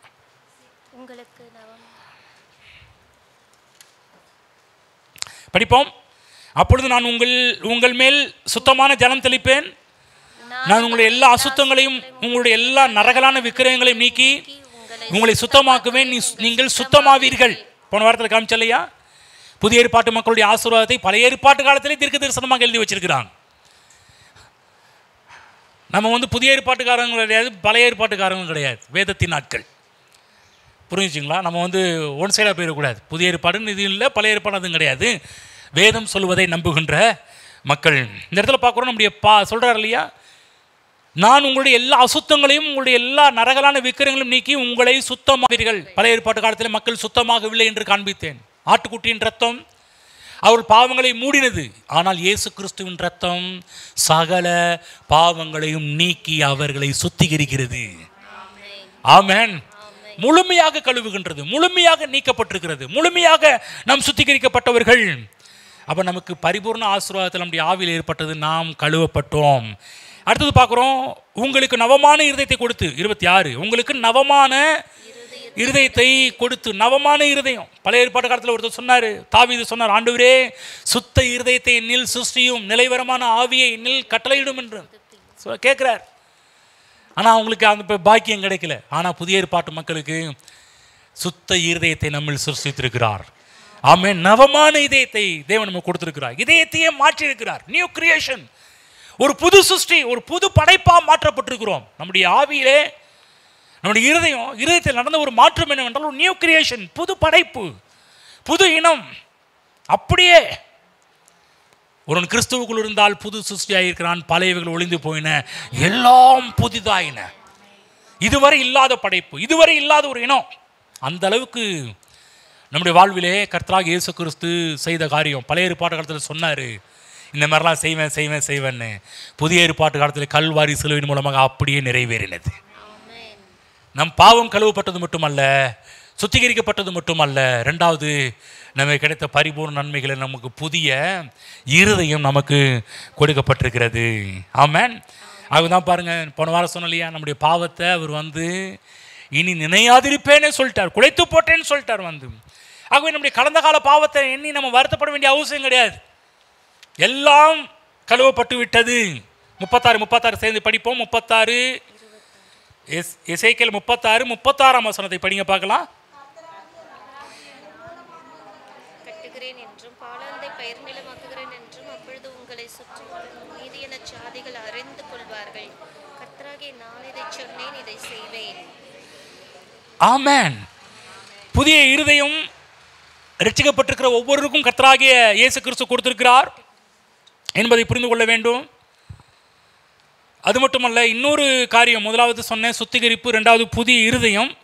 இன்னொரு காரியத்தை சொல்லி முடித்து விட்டு இந்த இடத்துக்கு நான் வருகின்றேன். மூன்றாவது காரியம் பார்த்தீங்கன்னா 27 வசனம் படிக்கிறேன். உங்கள் உள்ளத்திலே என் ஆவியை வைத்து உங்களை என் கட்டளைகளில் நடக்கவும் என் நியமங்களை கை கொள்ளவும் அவைகளின்படி செய்யவும் பண்ணுவேன். இந்த 3 காரியம் சொல்லிட்டு திரும்ப அந்த அர்த்தத்துக்கு போவோம். இந்த இடத்துல சொல்கிறாரு, முதலாவது சொன்னேன், புது பரிபூர்ணத்திலே நம்முடைய பாவங்கள் கழுவப்பட்டிருக்கிறது, சுத்திகரிக்கப்பட்டிருக்கிறது. ரெண்டாவது புதிய இருதயம் கொடுக்கப்பட்டிருக்கிறது. மூன்றாவது தேவன் நமக்கு கொடுத்த ஆசீர்வாதம் என்னவென்றால் அவர் ஆவியையே கொடுத்திருக்கிறார். உங்கள் உள்ளத்தில் என் ஆவியை வைத்து, நான் சொல்ல, உங்கள் உள்ளத்தில் யாருடைய ஆவியை கர்த்தர் வச்சிருக்கிறார்னா அவருடைய ஆவியவே வச்சிருக்கிறார்.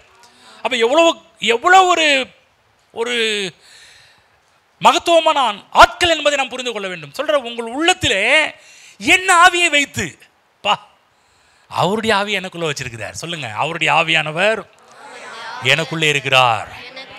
ஆமென். என் உள்ளத்தில் அவருடைய ஆவியவே வச்சிருக்கிறார். எவ்வளோ பெரிய ஒரு கிரேட்ஃபுல் மேன் தெரியுமா நமக்கு இருக்கிற ஒவ்வொருவரும்? எவ்வளோ பெரிய ஆச்சரியமான மக்கள் தெரியுமா நம்ம எல்லாருமே? எவ்வளோ பெரிய பரிபூர்ண நன்மை உண்டாவதற்கு இதெல்லாம், அதை பரிபூர்ண நன்மை அங்கே கூட பார்த்தீங்கன்னா பாதி தான் இருக்குது. ஆனால் புதிய ஏற்பாடுகிறதுல ஃபுல்னஸ் ஆகுது, முழுமை அடைகின்றது. பரிபூர்ண நன்மை உண்டாக கட்டளையிடுவார். சொல்லப்போனால் என்னாகும் புத்தகத்தில் மோசேக்கு ஒரு பெரிய ஒரு ஆசை இருந்துச்சு, பெரிய ஒரு ஆவல் தாகம் இருந்துச்சு. அவர் சொன்னார், ஆண்டவரே எல்லாருமே என்னை போல அவங்களும் தீர்க்க தரிசனம் சொன்னால் ரொம்ப நல்லா இருக்குமே என்று எதிர்பார்த்தார். யார்? மோசேஸ். ஆனால் புதிய ஏற்பாட்டு காலத்தில் என்னன்னா படிப்போம். 1 கொரிந்தியர் 3ஆம் அதிகாரம் போவோம். அன்னைக்கு அவர் ஆசைப்பட்டார், எல்லாரும் என்னை போல நல்லா இருக்குமே, எல்லாருமே என்னை போல தேவனோடு நல்லா இருக்குமே, எல்லாருமே என்னை போல தேவனோடு பேச நல்லா இருக்குமே என்ற ஒரு பெரிய ஒரு ஆசை நம்ம மோசேக்கு இருந்தது. எல்லாருமே என்னுடைய ஆவியை ஊற்றினால் நல்லா இருக்குமேன்னு சொல்லி மோசே பழைய ஏற்பாட்டு காலத்தில் எதிர்பார்த்தார், ஏங்கினார், தவித்தார். அவருக்குள்ள தவிப்பு இருந்தது. எல்லாரும் என்னை போல ஆனால் ரொம்ப நல்லா இருக்குமே எதிர்பார்த்தாரு. ஆனால் புதிய ஏற்பாட்டிலே கல்வாரி சிலுவையின் மூலமாக நடந்த விஷயத்தில் ஒரு விஷயம் படிப்போம். 3:16-17. நீங்கள் தேவனுடைய ஆலயமாய் இருக்கிறீர்கள் என்றும், நீங்கள் தேவனுடைய ஆலயமாய் இருக்கிறீர்கள் என்றும் தேவனுடைய ஆவி உங்களில் வாசமாய் இருக்கிறார் என்றும் அறியாதிருக்கிறீர்களா? தெரியாம இருக்குதா? அறியாம இருக்கிறீங்களா? என்ன சொல்ல? தேவனுடைய ஆவி உங்களில் வாசமாய் இருக்கிறது. பக்கத்துல சொல்ல, உங்களுக்குள்ளாக தேவனுடைய ஆவி வாசமாக இருக்கிறது. ஆமென். எவ்வளோ பெரிய ஒரு வெளிப்பாடு பாருங்க. பவுல் இந்த மக்களுக்கு சொல்றாரு, நீங்கள் தேவனுடைய ஆலயம். நீங்கள் தேவனுடைய ஆலயம் மட்டுமல்ல, உங்களுக்குள் தேவனுடைய ஆவி உங்களுக்குள் வாசமாக இருக்கிறார் என்றும். அதான் பழைய ஏற்பாட்டில் எசேக்கியேலில் பார்த்தோம், அவர்கள் உள்ளத்தில் என் ஆவியை கொடுப்பேன், என் ஆவியை ஊற்றுவேன், என் ஆவியை அவங்க உள்ளத்தில் கொடுப்பேன். அதே மாதிரி புதிய ஏற்பாட்டில் நடந்து பவுல் சொல்றாரு, அப்போ இது உங்களுக்கு தெரியலையா? நீ யாருன்னு தெரியலையா? நீங்க யாருன்னு புரியலையா? நீ எப்படிப்பட்ட ஆள் தெரியுமா? நீங்க தேவனுடைய ஆலயம். சொல்லுங்க, நீங்கள் தேவனுடைய ஆலயம். ஆமென். அது மட்டுமல்ல, தேவனுடைய ஆவி உங்களில் வாசமாக இருக்கிறார். அடுத்த சொல்ல, ஒரு தேவனுடைய ஆலயத்தை கெடுத்தால் தேவன் அவனை கெடுப்பார். தேவனுடைய ஆலயம் பரிசுத்தமாக இருக்கிறது, நீங்களே அந்த ஆலயம். ஆமென். அப்ப நான் சொல்றேன், பரிசுத்த ஆவியானவர் உங்களுக்குள்ள வாசமாக இருக்கிறார். புரிஞ்சுச்சுங்களா? ஆவிக்குரிய ஆசீர்வாதத்தை பற்றி தான் பேசிட்டு வர்றார் புதிய புதிய இருதயம் நம்முடைய பாவம் கழுவி சுத்திகரிக்கப்பட்டது, புதிய இருதயம் கொடுக்கப்பட்டிருக்கிறது, புதிய பரிசுத்த ஆவியை நாம் பெற்றிருக்கிறோம். இப்போ எசேக்கியேல் போவோம். இப்போ எசேக்கியேல் போவோம். 36ஆம் அதிகாரம் போய்க்குங்க.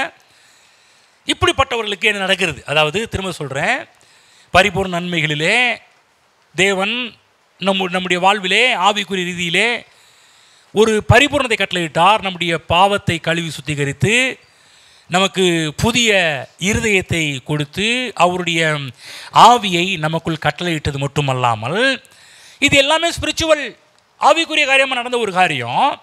தேவன் ஆவிக்குரிய ஆசீர்வாதங்களோடு மட்டும் இல்லை, இது ஆவிக்குரிய ஆசீர்வாதம். இப்போல்லாம் நம்முடைய பாவம் கழுவப்பட்டது, நம்முடைய இருதயம் புதுதாக கொடுக்கப்பட்டது, நமக்குள்ள ஆவியானவர்கள் ஆவிக்குரிய காரியங்கள். இப்போ அதுக்கு மேலே கொஞ்சம் தாண்டி இப்போ என்ன பண்ணுறாருன்னா 36ஆம் அதிகாரம் எசேக்கியேல் 36ஆம் அதிகாரம் 28ஆம் வசனம் நான் எப்படிக்கிறேன் பாருங்க. உங்கள் பிதாக்களுக்கு நான் கொடுத்த தேசத்திலே நீங்கள் குடியிருப்பீர்கள். கவனிங்க. தானியேல் புத்தகத்தை விலக்கி சொல்லும்போது உங்களுக்கு சொன்னேன், இவர்கள் பாபிலோனுக்கு 70 வருடங்களாக சிறையிருப்புக்கு சென்றார்கள். திரும்ப சிறையிருப்பிலிருந்து மீண்டு வர மக்களுக்கு தான் எசேக்கியேல் தீர்க்க தரிசனம் உரைத்து பல காரியம் சொல்கிறார். எசேக்கியேல் பிற்பாடு ஆகாய், சகரியா, மல்கியா, இப்படிப்பட்ட தீர்க்க தரிசனம் எளிமை என்ன பண்ணுறாங்கன்னா, இவங்க திரும்பவும் அவங்க எருசலேமுக்கு போவீங்க, எருசலேமுக்கு போன பிற்பாடு எப்படிப்பட்ட லைஃப் இருக்கும், வாழ்க்கை இருக்கும் என்பதை பற்றி போதிக்கிறார்கள். என்ன சொல், உங்கள் பிதாக்களுக்கு நான் கொடுத்த தேசத்தில் நீங்கள் குடியிருப்பீர்கள். இப்போ 70 வருஷம் இவங்க பாபிலோனில் குடியிருந்துட்டாங்க, இடங்களை வாங்கினாங்க, வீட்டை கட்டினாங்க, திராட்சை தோட்டங்கள் நட்டினாங்க, கனியை புதிச்சாங்க, கல்யாணத்தை பண்ணாங்க. அங்கே போய் 70 வருஷம் கல்யாணம் பண்ணி அவங்க பிள்ளைகளுக்கு கல்யாணத்தை நடத்தி வச்சு பிள்ளைகளை பெற்றெடுத்தார்கள். நடந்து முடிச்ச பிற்பாடு அங்கேயே அவங்க வாழ்க்கை கிடையாது. தேவன் சொல்கிறார் இந்த இடத்துல, உங்கள் பிதாக்களுக்கு நான் கொடுத்த தேசத்தில் நீங்கள் குடியிருப்பீர்கள். ஆமென். ரட்சிக்கப்பட்ட மக்களை பற்றி சொல்கிறாரு, நீங்கள் என் ஜனமாய் இருப்பீர்கள், நான் உங்கள் தேவனாய் இருந்து. ஆமென் சொல்கிறாரு, நீங்கள் என் ஜனம், நான் உங்கள் தேவன். அது மட்டும் இல்லை, 29 படிப்போம். உங்கள் அசுத்தங்களை எல்லாம் நீக்கி உங்களை ரட்சித்து உங்கள் மேல் பஞ்சத்தை கட்டளையிடாமல் கோதுமையை வரவழைத்து அதை பெருக பண்ணி. ரட்சிக்கப்பட்ட மக்களுக்கு ஸ்பிரிச்சுவல் பிளஸிங் மட்டும் கிடையாது, சில மெட்டீரியல் பிளஸிங் கொண்டு விடுறாரு. ஆவிக்குரிய ஆசீர்வாதம் மட்டுமல்ல, அதோடு சேர்ந்து ஆவிக்குரிய ஆசீர்வாதம் யார் யாருக்கெல்லாம் இருக்குதோ அடுத்தது அதோடு கண்டினியூவாக வரக்கூடியது பொருளாதார ஆசீர்வாதங்கள். கிறிஸ்துவ சபை ஒன்லி ஸ்பிரிச்சுவல், ஒன்லி ஆவிக்குரிய காரியம். ஆவிக்குரிய காரியம் மட்டும் இல்லைங்க, அதோடு எக்ஸ்ட்ரா அப்படியே கூட ஆட் பண்ணியே தேவன் இந்த மெட்டீரியல் பிளஸிங்லாம் கொண்டு வர்றார், பொருளாதார ஆசீர்வாதம் கொண்டு வர்றார். என்ன சொல்கிறாருன்னா, பஞ்சத்தை கட்டளையிடாமல், பஞ்சத்தை வரவிடாமல் எதை வரவிடுறாராம்? கோதுமையை வரவழைத்து சொல்கிறாரு. பஞ்சத்தை வரவழைக்க மாட்டேயா, கோதுமை இஸ்ரேல் நாட்டில் இருக்கிற கோதுமை ரொம்ப ஹையஸ்ட்டு, கொஞ்சம் காஸ்ட்லி, ரொம்ப டேஸ்ட், ரொம்ப சக்தி வாய்ந்தது. அப்படிப்பட்ட பொருட்கள் சொல்ல கோதுமையை வரவழைத்து அதை பெருக பண்ணுவேன் என்று சொல்கிறார் ஆமென். என்ன சொல்கிறாரு? வயிற்றை நிரப்புகிற கோதுமை பற்றி சொல்கிறார். நம்முடைய வாழ்வை போஷிக்கக்கூடிய கோதுமை பற்றி சொல்கிறார். மனிதர்கள் பார்த்தீங்கன்னா, மனிதர்கள் பெருக பண்ணுவது ஒரு மாதிரி இருக்கும், ஆனால் தேவன் பெருக பண்ணது வேற மாதிரி இருக்கும். சொல்கிறாரு, அதை பெருக பண்ணி தேவனே உங்கள் வாழ்க்கையிலே பொருளாதார ஆசீர்வாதங்களை பெருக பண்ணுகிறவராக இருக்கிறார். நீ பொருளாதாரத்தில் கொஞ்சம் பின்னடைவில் இருக்கலாம், பொருளாதார விதத்தில் பின்தங்கி இருக்கலாம், பொருளாதார விதத்தில் கொஞ்சம் கீழே இருக்கலாம், கீழான நிலைமையில் இருக்கலாம். கர்த்தர் சொல்கிறாரு, ஆவிக்குரிய ஆசீர்வாதத்தோடு இந்த பொருளாதாரமும் சேர்ந்து வருதுப்பா, நான் உன்னுடைய வாழ்வில் உன் பொருளாதாரத்தை பெருக பண்ணுகிற தேவன். ஆமென். தேவன் பெருக பண்ண. ஆகவே தான் பழைய ஏற்பாட்டில் அங்கே உபாகமத்தில் படித்தோம், உன் கற்பத்தின் கண்ணிலும் உன் நிலத்தின் கண்ணிலும் உன் மிருகஜீவன்களின் பலனிலும் பரிபூர்ண நன்மை உண்டாக கட்டளையிடுவேன். ஏன்? அதெல்லாம் நம்முடைய வாழ்வில் பெருக பண்ணுறார். தேவன் பெருக பண்ணினால் நடக்கிற விஷயம் என்ன தெரியுங்களா? வைக்கிறதுக்கு இடமே பத்தாது. சொல்லுங்க, தேவன் உங்கள் வாழ்வை பெருக பண்ணினால் அதை வைக்கிறதுக்கு இடமே பத்தாது. ஆமென். பெரிய கம்ப்ளைண்ட் வரும், இங்கே வைக்கிறதுக்கு இடம் இல்லைங்க, எவ்வளோதான் வாங்கிட்டு வருது, வைக்கிறதுக்கு இடம் இல்லை.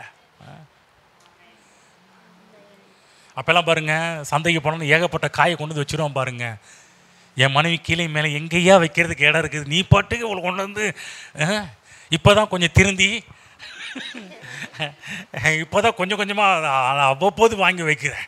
நான் வைக்கிறதுக்கு இடம் இருந்தால் எல்லா இடத்துலையும் காய், இந்த காய் அந்த காய் அதுக்கெல்லாம் வைக்கிச்சு வேணும். வைக்கிறதுக்கு இடம் இல்லை. திரும்ப சொல்கிற, தேவன் உங்களை பெருக பண்ணினால் அந்த பெருக்கத்தை வைக்கிறதுக்கு உங்களுக்கு இடம் இருக்காது. அப்படிப்பட்ட ஒரு பிளெஸ்ஸிங். ஆமென். ஏனென்றால் தேவன் தெய்வீக பெருக்கங்களை நமக்கு உண்டு பண்ணி நமக்கு கொண்டு வருகிற தேவனாக இருக்கிறார். அவர்தான் சொல்றாரு, உனக்கு பரிபூர்ண நன்மை உண்டாக கட்டளையிடுவேன். வரையறையற்ற, நீ நினைத்து பார்க்க முடியாத, உன் கற்பனைக்கு எட்டாத, மல்கியா சொல்ற மாதிரி இடம் கொள்ளாமல் போக மட்டுமாய் ஆசீர்வாதத்தை உன் மேல் வருஷிக்க பண்ணுவேன் என்பது. ஆகவே நல்லா புரிஞ்சுங்க, தேவன் பண விஷயத்தையும் பெருக்கங்களை உங்களுக்கு கட்டளையிடுகின்ற தேவன்.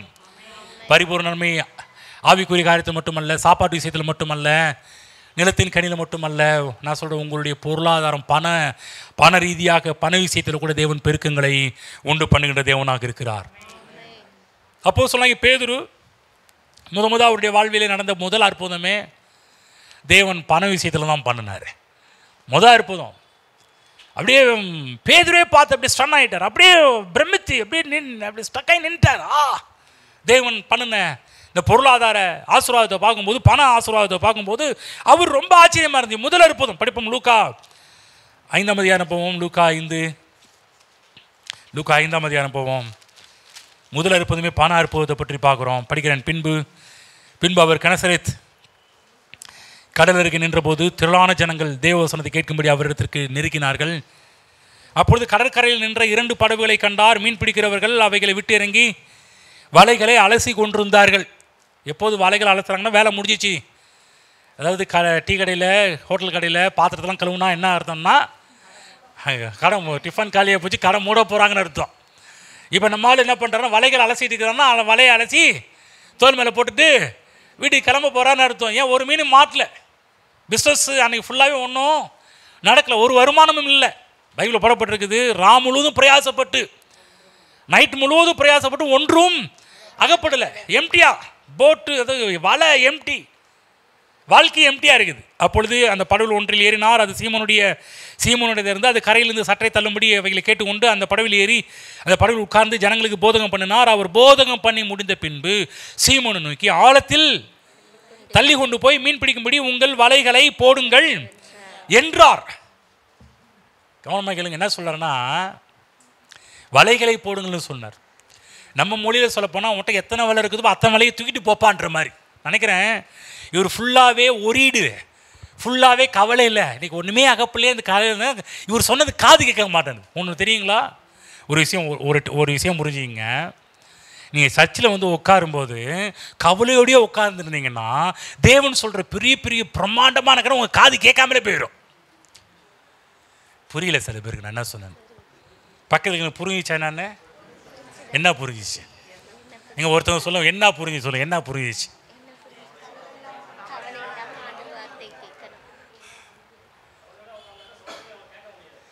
எவ்வளவுதான் தேவனை பற்றி வியப்பாக தேவன் என்ன பண்ண போறான்னு சொல்லலாம், அது மண்டைக்கு போகவே போகாது. வெளியே போய் என்ன பண்ணுவீங்க, யாருக்கு ஃபோன் பண்ணலாம், யார்கிட்ட போய் நின்று கேட்கலாம், யார்கிட்ட கையேந்தலாம். சில பேர்லாம் பாருங்க, சில பேர் நமக்கு டென்ஷன், இவ்வளோ பிரம்மாண்டமான வசமாக கேட்கணும், வெளியே வந்து திரும்ப பழைய டேஷ்ன்ற மாதிரி திரும்ப வெளியே போய் என்ன பண்ணுவாங்கன்னா, இன்னைக்கு யாருக்கு ஃபோன் கீழே போகும்போதே ஃபோன் எடுத்து தான் போவாங்க நம்ம ஆட்கள். பார்த்தாலே தெரியும், வெளியே கேட்டை தாண்டும் போது எங்கே ஃபோன் பண்ணிட்டே போவாங்க. என்னப்பா வரேன்னு சொல்லி எங்கே வக்கானா, என்ன வருது, நீ என்ன வரல, எப்போ கர்த்தர் என்ன பண்ண போகிறான்னு இவ்வளோ தூரம் இதெல்லாம் ஏன் உள்ளே போகல. ஆகுதான் பாருங்க, வரும்போது இந்த ஒரு 1/2 மணி நேரம் கர்த்தரை துதிச்சு பாடுறோம் பார்த்தீங்களா, அது எல்லாமே உங்கள் மைண்டை ரிலாக்ஸ் பண்ணுற ஒரு டைம். ஆமென். தேவனுக்கு துதிகளையும் ஆராதனையும் மகிமையும் நீங்கள் செலுத்த உங்கள் மைண்ட் அப்படியே அடுத்து தேவனுடைய வார்த்தையை கேட்கறதுக்கு அப்படியே தாகமாக வெயிட் பண்ணிட்டு இருக்கோம். வந்து தேவன் என்ன கொடுக்க போகிறார். நீங்கள் இங்கே உட்காந்துட்டு உங்கள் எண்ணங்களில் வேற எங்கேயும் போயிட்டு இருந்தீங்கன்னு வச்சுக்கோங்களேன். நம்ம பேதுருக்கு அப்படி தான், அவர் ஃபுல்லாக பிரசங்கம் கூட அப்படி தான் கவனிச்சிருப்பார். சில பிரசங்கம் உள்ளே போயிருக்கு, என்ன சொல்கிறாருப்பா, இவர் சொன்னால் அப்படி இப்படி நடக்குது கேட்குது, சரி சொல்கிறபடி அவர் சொல்கிறபடி வலைய போடலான்னு அவர் வார்த்தை கீழ்ப்படிஞ்சார். அவர் என்ன வார்த்தை சொல்கிறாருன்னு மனசுக்கு உள்ளே போகலை, கேட்கல, காது அப்படின்ற மாதிரி. அப்படியா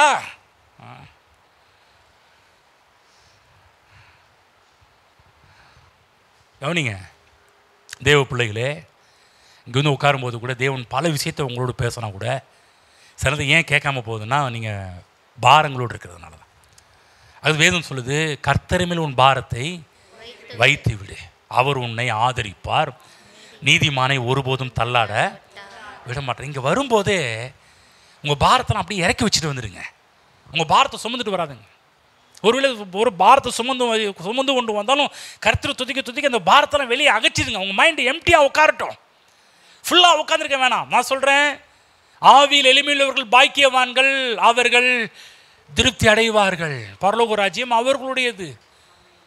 நீதியின் பசிதாகம் உள்ளவர்கள் பாக்கியவான்கள், அவர்கள் திருப்தி அடைவார்கள். நீங்கள் பசிதாகத்தோடு உட்காந்துருக்கணும், எளிமையாக உட்காந்துருக்கணும், எம்டி ஆக்கி உட்காந்துருக்கணும். அப்போ தான் ஃபில் பண்ணிட்டு போக முடியும்.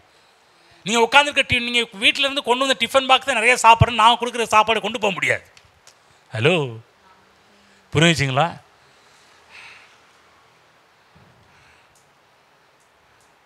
வரும்போதே ஒன்று டிஃபன் பாக்ஸ் காலியாக கொண்டு போகணும். கல்யாணத்துக்கெல்லாம் போனீங்கன்னா நீங்கள் வீட்டிலேருந்து இல்லை கல்யாணத்துக்கு போகிறோம் வர வழியில் சாப்பிட்டுக்கலான்னு சொல்லி சில பேர் என்ன பண்ணுவாங்கன்னா, போகிற வழியில் சாப்பிட்றதுக்கு டிஃபன் பாக்ஸில் ஃபுல்லாக கொண்டு வரும். அங்கே பார்த்தீங்கன்னா பிரியாணி எதுன்னு கிடைக்கும்.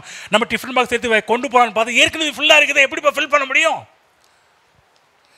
நிறைய பேர் அப்படி ஃபுல்லாக வந்து உட்காந்துருக்கிறீங்க. கவலையோடும் பிரச்சனையோடு உட்காரும்போது தேவன் சொல்கிற வார்த்தைகள் உங்களுக்கு 1 2 கேட்கும். சில நான் பேசுகிறவங்க தப்பாக கூட புரிஞ்சுக்குவீங்க. சில நேரத்தில் இப்போ பாஸ்ட்டு இப்படி என் வேணுக்குன்னு என்னை இப்படி பேசினார், அப்படி பேசினார், அதை தாக்கினார், இதை தாக்கினார்னு. இதெல்லாம் யாருன்னா தேவனுடைய வார்த்தையில் ரிசீவ் பண்ண தெரியாதவர்கள், கற்றுக்கொள்ளாதவர்கள். தேவன் இப்போது இங்கே வரும்போது முதல்ல வந்து உட்காந்தனுமே இந்த பக்கத்தில் நியாயம் பேசிட்டு இருக்காதீங்க. நிறைய பேர் நான் பார்க்குறேன், ஒவ்வொரு தடவை சர்ச்சில் நான் முன்னாடி வந்துடுவோம் பாருங்கள். சில நேரத்தில் கொஞ்சம் சில லேட்டாக வந்து உட்காருவோம் பாருங்கள். சில பேர்லாம் வந்தோன்னே ப்ரேயர் பண்ணுறதே இல்லை. வந்தோடனே உட்காந்து பக்கத்தில் நியாயம் பேசுகிறது, என்ன எது அது வந்தது ஆனது ஆக்குனது போனது எல்லாவற்றையும் உட்காந்து பேசிட்டு இருக்கிறது ஒன்றும் இல்லை. உள்ள சர்ச்சுக்குள்ளே வந்தோடனே முதல்ல உட்காந்து ஜெபம் பண்ணுங்க. ஆண்டவரே, இன்றைக்கு உண்மை துதிக்க வந்திருக்கிற ஆண்டவரே, போற்ற வந்து என்னுடைய வாழ்க்கையில் செய்த நிறைய நன்மைகள் இதெல்லாம் நீ ஆராதிக்க வந்திருக்கிறேன், இன்றைக்கி என்னோட பேசுங்க ஆண்டவரே. நான் யாரெல்லாம் வீட்டில் நீங்கள் ரெடியாகி ஆண்டவரே என்னோடு பேசும், இன்றைக்கி நான் போகிறேன் ஆண்டவரே, இன்றைக்கி எனக்கு வார்த்தை வேணும் ஆண்டவரே, உங்களுடைய தூது வேணும் ஆண்டவரே, என்னோட பேசுங்க ஆண்டவரேன்னு சொல்லி வீட்டில் எதிர்பார்ப்போடு நீங்கள் வருகிறீர்களோ, நான் சொல்கிற அத்தனை பேருடைய ஆத்மாவும் திருப்தி அடைந்து செல்லும்.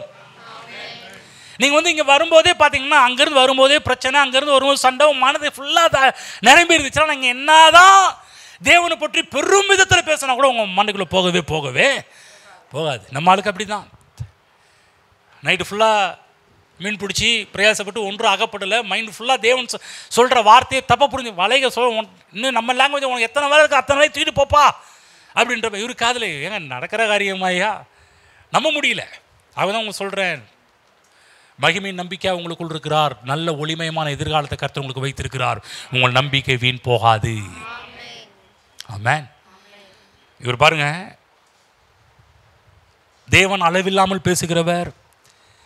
பேதுருவாள் அதை கிரகிக்க முடியல, ஏற்றுக்கொள்ள முடியவில்லை. இதெல்லாம் நடக்கிற காரியமா? ஏன்னா அது முன்ன பின்ன அப்படி நடந்தது கிடையாது. எப்போதுமே நம்ம ஆட்கள் ஏன் சில விஷயத்தை நம்ப முடியலன்னா, இதுக்கு முன்னாடி நடந்திருக்குதா நம்ம உடனே கெஸ் பண்ணுறது, நம்ம கூகுளில் போட்டு பார்க்குறது, இதுக்கு முன்னாடி ஏற்கனவே நடந்திருக்குதா, ரிப்போர்ட் இருக்குதா, நடந்த அற்புதம் நடக்குதா, இல்லை உள்ள இறக்கு ஃபீட் பண்ணி வச்சுருக்கிறாங்களா பார்ப்போம். இதை பற்றி யூடியூப்பில் ஏதாவது சொல்லியிருக்காங்களா பார்ப்போம். பைபிள் பேசுகிற எல்லா மிராக்களும் அதுக்கு முன்னாடி ஒன்றுமே யார்கிட்ட சொன்னாலும் இதுக்கு முன்னாடி இப்படிப்பட்ட மிராக்கள் நீ பார்த்துருக்கவே மாட்டப்பா அப்படின்னுவார். ஆமென். நல்லா புரிஞ்சுங்க. லூக்கா 5 மாதிரி முன்னாடி இந்த மாதிரி மிராக்கள் பேதுரு தன்னுடைய வாழ்வில் கேள்விப்பட்டதே கிடையாது. வேற அற்புதம் கேள்விப்பட்டிருக்கிறார். ஆனால் படகு அமிழத்தக்கதாக போட்டு வலை கிளியத்தக்கதான மிராக்கள் இதுக்கு முன்னாடி கூகுளில் சர்ச் பண்ணி பார்த்தாலும் கிடைக்காது, யூடியூப்பில் சர்ச் பண்ணி பார்த்தாலும் கிடைக்காது. நீ சொல்கிற தேவன் உங்களுக்கு செய்ய போகிற அற்புதங்கள், திரும்ப சொல்கிறேன், இதுவரை நீங்கள் கண்டிராத பார்த்திராத இதுவரை நீங்கள் கேட்டிராத காரியத்தை தான் தேவன் உங்கள் வாழ்க்கையில் செய்வார். நல்லா புரிஞ்சுக்கணும். என் திரும்ப சொல்கிறேன், கர்த்தர் உங்களுக்கு செய்ய போகிறது நீங்கள் எந்த கூகுளில் போய் தரணும் கிடைக்கவே கிடைக்காது. ஒரு புது மெத்தடாக இருக்கும். தேவன் எப்போதுமே நியூ டெக்னாலஜியோடு தான் வருவார், புது விதத்தில் தான் உங்களோட வருவார். புதுமைகள், தேவன் எப்போதுமே நமக்கு புதுமைகளை செய்கின்ற தேவனாகவே இருக்கிறார். ஆமென். நான் சொல்கிறேன், பேதுரு மட்டும் எத்தனை வலையை கொண்டு போயிருந்தாலும் அத்தனை வலையும் கர்த்தர் நிரப்பி கொடுத்துருப்பார். அங்கே போய் என்ன ஆண்டவரே ஒரு வலையை மட்டும் இப்போ எல்லா வலையும் கொண்டு வர சொன்னீங்க, ஒரு வலையை மட்டும் நிரப்பி கொடுத்துருக்கீங்கன்னு அங்கே கேள்வி கேட்க முடியாது. பேதுரு ஓகே இந்த வலை ஃபுல்லாக ஆச்சா, அதான் அடுத்த வேலையை தூக்கி போடுப்பா. ஆனால் இத்தனையும் எப்படி கொண்டு போகணும்? ஒன்றும் இல்லை, அப்படி கடலோடு கடலை அப்படி மீன் அப்படியே வலையில் வச்சுரு, அப்படியே படகு போகும் அப்படியே ஈஸியாக. நீங்கள் தலை மேலே தூக்கி வச்சு கொண்டு வந்தால் வெயிட் அதிகமாகும். மீன் அங்கேருந்து கொண்டு வரணும்னா அங்கேருந்து கடல் தண்ணியோடு தண்ணியாகவே நீங்கள் வலையோடு கொண்டு வந்துட்டீங்கன்னா உங்கள் தூக்குறது கஷ்டமாக இருக்காது, ரொம்ப ஈஸியாக இருக்கும், சுலபமாக இருக்கும். எத்தனை இதாக இருந்தாலும் கர்த்தர் அழகாக கொண்டு வந்திருப்பார் வந்து. அது மட்டும் அல்ல, அந்த இடத்துல பாருங்கள், படிக்கிறேன் 6. அந்தபடி அவர்கள் செய்து தங்கள் வலை கிழிந்து போகத்தக்கதாக மிகுதியான மீன்களை பிடித்தார்கள். அப்பொழுது மற்ற படவில் இருந்த கூட்டாளிகள் வந்து தங்களுக்கு உதவி செய்யும்படியாக சைகைகள் காட்டினார்கள். அவர்கள் வந்து 2 படவுகள் அமிழத்தக்கதாக நிரப்பினார்கள். கவனிங்க, என்ன செய்கை காட்டினாலும், ஏன்னா அலை நிறைச்சல்ல காது கேட்காது. அங்கே வந்து நம்ம ஊரில் கத்துற மாதிரிலாம் கத்துனா அவனுக்கு வேற கேட்கும். ஆகவே இந்த பிஸ்னஸ் பண்ணுற எல்லாருமே செய்கைகள் காட்டுவாங்க. செய்கைகள் காட்டு அவனுக்கு புரியல. இவர் சொல்லியிருப்பார் நிறையா இந்த சில விளையாட்டுலாம் விளையாடும்போது இவங்க ஆக்ஷன் பண்ணுற சொல்லி கொடுக்குற மாதிரி இவன் சொல்லிப்பான் நிறையா வலைகளை அப்படின்னு சொல்லி, இன்னும் வலையை கொண்டு வாப்பான் இருப்பான். அவனா ரைட்டு, அவனு பாருங்க, அவன் உள்ளத்தில் போனது கொஞ்சம் கேட்கல, சைகைகள் புரியல, கேட்கல. கேட்குறாரு, யோசிச்சு பாருங்க, கூப்பிட்றாரு, எங்கள்கிட்ட இருக்கிற மீன்கள்லாம் வாங்கி கொள்ளும்படி கூப்பிட்றாரு, சைகை காமிக்கிறார் வந்து. திரும்ப சொல்கிறேன், 9வது வசனம் படிக்கிறோம். அவர்கள் திரளான மீன்களை பிடித்தது நிமித்தம் அவனுக்கும் அவனோடு கூட இருந்த யாவருக்கும் பிரமிப்பு உண்டானபடியால் அப்படி சொன்னான். பிரமிப்பு சொல்லுங்க, பிரமிப்பு சொல்லுங்க, பிரமிப்பு. பக்கத்தில் பார்த்து சொல்லுங்க, தேவன் உங்கள் வாழ்விலே பிரமிப்பு உண்டாகக்கூடிய அளவுக்கு ஆசீர்வதிப்பார். ஆமென். பிரமிப்பு. நான் அடிக்கடி இந்த ஆக்கு போயிருக்கிறேன். எந்த ஆக்கு? இந்த பிரமிப்புக்கு போயிருக்கிறேன். நிறைய தடவை தேவன் செய்கின்ற நன்மைகளை பார்த்து ரொம்ப பிரமிப்பு அடைஞ்சிருக்கிறேன். அடிக்கடி பிரமிப்பாக இருக்கிறவன். தேவன் செய்கிற நன்மைகள், தேவன் செய்கிற அதிசயங்களாக பார்க்கும்போது நினைச்சே பார்க்க முடியாது. அப்படிப்பட்ட காரியத்தெல்லாம் என்னுடைய வாழ்வில் நான் பார்த்திருக்கின்றேன். ஆமென். பேதுரு ஏன் பிரமிப்பு உண்டாகிறார்னா, இவர் தெரியும், இவர் மீனவர், செம்படவர், இவருக்கு தெரியும் எந்த இடத்துல எப்படி பிடிக்க முடியும். ஆனால் அன்னைக்கு பிடிச்ச மீன் வழக்கத்துக்கு மாறானது. தேவன் சொன்ன பொழுது, இதுவரை கண்டிராத, இதுவரை பார்த்திராத, இதுவரை இப்படிப்பட்ட காரியத்தில் கேட்டிராத காரியம்தான் அன்றைக்கு நடந்திருக்குது. அதுதான் பிரமிப்பு. ஆமென். நான் சொல்கிறேன், உங்கள் இதுவரை உங்கள் வாழ்க்கையின் காரியத்திலே கேட்டிராத நன்மைகளை உங்களுக்கு தேவன் பரிபூர்ண நன்மை உண்டாக கட்டளையிடுவார். ஆமென். திரும்ப போவோம், எசேக்கியேல் 36 போவோம். பெருக பண்ணுகிற தேவன் கோதுமையை பரவழைத்து அதை பெருக பண்ணுகிறவர். ஏன் காமிச்ச? தேவன் பெருக பண்ணுனா எப்படி இருக்கும் என்பதை காமிக்கிறேன். அதுதான் மனிதர்கள் பெருக பண்ணுவதை காட்டிலும் தேவன் பெருக பண்ணுவது ஆச்சரியமான விதத்தில் இருக்கும். அதுதான் மனுஷன் காலை பிடிக்காதீங்க, புரியுதுங்களா? மனுஷன் காலையும் பிடிக்க வேணாம், மனுஷன் காலை வாரி விட வேண்டாம், புரிஞ்சுக்கோங்க. தேவனுடைய காலை பிடிச்சிக்கோங்க, தேவனுடைய வார்த்தையை பிடித்துக் கொள்ளுங்கள், பிரமிப்பு உண்டாகும். 29, 30 தொடர்ந்து படிக்கிறேன், திரும்ப படிக்கிற அந்த இடத்துல, உங்கள் அசுத்தங்களை எல்லாம் நீக்கி உங்களை ரட்சித்து உங்கள் மேல் பஞ்சத்தை கட்டளையிடாமல் கோதுமை வரவழைத்து அதை பெருக பண்ணி. இப்போ 30ஆம் வசனம் படிக்கிறேன். நீங்கள் இனிமேல் ஜாதிகளுக்குள்ளே பஞ்சத்தினால் உண்டாகும் நிந்தையை அடையாதபடிக்கு விருட்சத்தின் கனிகளையும் வயலின் பலன்களையும் பெருக பண்ணுவேன். ஆமென். சொல்றாரு, நீங்க இனிமேல் பஞ்சத்தினால பிரச்சனை வராதுப்பா. எப்படி வரும்னா, விருட்சத்தின் கனியையும் வயலின் பலன்களையும் பெருக பண்ணுவேன். அதாவது விருட்சம், பழங்கள், மரத்தில் வரக்கூடிய எல்லா வித கனிகள், விருட்சத்திலிருந்து என்ன வருது எல்லாமே விருட்சத்தின் கனி. பிற்பாடு வயலின் பலன்கள். அன்றைக்கு என்னென்னலாம் உங்களுடைய வாழ்வில் ஹார்வெஸ்டாக இருந்துச்சோ, என்னென்னலாம் உங்கள் வாழ்க்கையில் விவசாயமாக இருந்துச்சோ, எல்லா காரியத்திலுமே நீங்கள் போகிறீங்க. நீங்கள் போகிற எருசலேமில் இப்படி தான் இருக்கும். ஒன்று சொல்லுங்களா, இன்றைக்கும் உலகமே அந்த குட்டி நாடை பார்த்து தான் வியந்து ஆச்சரியப்பட்டு கொண்டிருக்கிறது. ஏன் தெரியுங்களா? இன்னைக்கு இந்த இடத்துல தேவன் சொன்ன வாக்கு தத்துவம் இன்றைக்கும் அந்த இடத்துல நிறைவேறி கொண்டிருக்கிறது. அன்னைக்கு நின்றுல தேவன் ஒரு வாக்கு தத்துவத்தை சொன்னார் என்றால் உங்களுக்கு நல்லா கவனமாக புரிஞ்சுங்க. தேவன் சொல்ற எல்லா வாக்கு தத்துவமும் அன்றைக்கு உரிய ஆட்களுக்கு மட்டுமல்ல, அது கண்டினியூட்டன்ஸ், அது தொடர்ச்சியா. நான் சொல்றேன், இன்னைக்கு நான் அனுபவிக்கிறேன், அடுத்து என் பிள்ளைங்க அனுபவிப்பாங்க. தேவன் கொடுக்கிற நன்மைகள் அடுத்து என் சந்ததி வரும், சந்ததி வரும், சந்ததி வரும். அன்னைக்கும் எளிமை நின்று இந்த வார்த்தையை பிடிச்சி இதை சுதந்திரிப்பா, என் சந்ததி சுதந்திரிக்கும் என்றால் நிச்சயம் சொல்ற அவர்கள் இந்த ஆசீர்வாதத்தை அடைவார்கள். ஆமென். புரிஞ்சுக்கங்க என்ன சொல்லிட்டு இருக்கிறோன்னு சொல்லிட்டு வந்து ஆமென். பொருளாதாரத்தை தேவன் பெருக பண்ணுகிற தேவனாக இருக்கிறார். 31 சேர்ந்து படிப்போம். அப்பொழுது நீங்கள் உங்கள் பொல்லாத மார்க்கங்களையும் உங்கள் தகாத கிரியைகளையும் நினைத்து உங்கள் அக்கிரமங்கள் நிமித்தமும் உங்கள் அருவருப்பு நிமித்தமும் உங்களையே ஆரோசிப்பீர்கள். கர்த்தர் சொல்ல ஒரு காரியமே என்னன்னா, ஏன் கடவுள் இப்படியெல்லாம் கடவுள் நம்மளை ஆசீர்வதிக்கிறதுக்கு முக்கியமான ஒரு காரியமே என்னன்னா, உங்களுக்காக மட்டும் கடவுள் உங்களுக்கு இந்த ஆசீர்வாதத்தை கொடுக்கறது கிடையாது. தேவநாமம் உங்கள் மேல் இருக்கிற ஆசீர்வாதத்தை பார்த்து மகிமைப்பட வேண்டும் என்பதற்காகத்தான். நல்லா புரிஞ்சுங்க. உங்கள் ஆசீர்வாதத்தை பார்த்து தேவநாமம் மகிமைப்படுத்தப்படும். ஆக நல்லா புரிஞ்சுக்கணும். இன்னைக்கு ஏன் நான் நல்லா இருக்கணும்? என்னால் என் தேவன் மகிமைப்பட வேண்டும் என்பதற்காக நாம் மகிமை எடுத்துக்கொள்ள வேண்டும். அதாவது இன்னைக்கு உலகத்தில் இருக்கிற எல்லாரும் மேலே வர்றதுக்கு எப்படியாவது உலகம் என்னை பார்த்துடணும். நல்லா கவனமாக கேளுங்க. உலகம் உங்களை பார்க்கணும் எந்த காரியத்தையும் செய்யாதீங்க. உங்கள் மூலமாக தேவனை பார்க்க வேண்டும் என்று எந்த ஒரு காரியத்தை செய்தால் தேவன் உலகமே உங்களை பார்க்கும்படி செய்வார். ஆனால் நம்முடைய எண்ணத்தில் ஃபஸ்ட்டு இடத்துல இருக்கிறது தெரியுமா? எல்லாரும் என்னையை பார்க்கணும், எல்லாரும் என் புகழை பார்க்கணும், எல்லாரும் என் தாளந்தை பார்க்கணும், எல்லாரும் என்ன வரங்களை பார்க்கணும், எல்லாரும் என்னுடைய அந்தஸ்தை பார்க்கணும், எல்லாரும் ஏன் இதை பார்க்கணும். நல்லா கவனமாக. இன்றைக்கி உலகத்தில் இருக்கிற ஆண்டவராக இயேசு கிறிஸ்துவை ஏற்றுக்கொள்ளாதவர்கள் பல பேர் இப்படிப்பட்ட கண்ணோட்டத்தில் தான் வேலைக்கு போய் மற்ற பல காரியத்தில் மேலே வந்துட்டு இருக்கிறாங்க. ஒரு சில கிறிஸ்தவர்களும் இப்படிப்பட்ட எண்ணத்தோடு இருக்கிறார்கள். ஆனால் இந்த வார்த்தையை கேட்டுக்கொண்டிருக்க உங்கள் எல்லாருக்கும் சொல்கிறேன், ஒரு நாளும் உங்களை காண்பிக்க வேண்டும் என்று நீங்கள் பெருக வேண்டும் என்று ஆசைப்படாதீங்க. ஆண்டவரே நான் பெருகினால் உங்களுடைய நாமம் இதன் மூலமாக மகிமைப்பட வேண்டும் என்று சொல்லி நீங்கள் ஸ்டெப் எடுப்பீங்கன்னா நான் சொல்ல கர்த்தர் உங்களை உயர்த்துகிற விதமே வேறு மாதிரி இருக்கும். ஆமென். புரியுதுங்களா? நல்ல வீட்டில் இருக்கும்போது யாருக்கு மகிமை உண்டாகும்? நம்ம அப்பாவுக்கு, ஆண்டவருக்கு மகிமை உண்டாகும். நல்ல காரில் போகும்போது கர்த்தருக்கு மகிமை உண்டாகும். நல்ல ட்ரெஸ் எல்லாம் போடும்போது கர்த்தருக்கு மகிமை உண்டாகும். ஆமென். புரிஞ்சிச்சிங்களா? உலகத்தில் இருக்கிற பேரண்ட்ஸே ஏண்டா என் மானத்தை வாங்குறேன்னு வாங்க. நீ நிறைய பேர் பாருங்க, ஆண்டோடைய நாமத்தை ஆண்டோடைய மானம் போயிட்டு இருக்குது சில கிறிஸ்தவங்களால். இன்றைக்கி கிறிஸ்தவங்க பண்ணுற அந்த அட்டகாசெல்லாம் பார்த்துப்பாங்க. ஆண்டு ஏண்டா என் மானத்தை வாங்குறேன்னு அவர் பரலோகத்தில் உட்காந்து தலையில் இப்படி தட்டிக்கிறார். ஏண்டா இப்படி இருக்கிற? அதுக்கு தான் எங்களை போல் ஆட்களால் வச்சு சொல்லிக் கொடுப்பான்னு சொல்லிக் கொடுக்க வச்சுட்டு இருக்கிறார். நல்லா புரிஞ்சுங்க. உங்களுடைய உயர்வு கர்த்தருக்கு மகிமை கொண்டு வர வேண்டும். உங்களுடைய ஆசீர்வாதம் கர்த்தருக்கு மகிமை கொண்டு வர வேண்டும். நல்ல வீடு வேணுமா?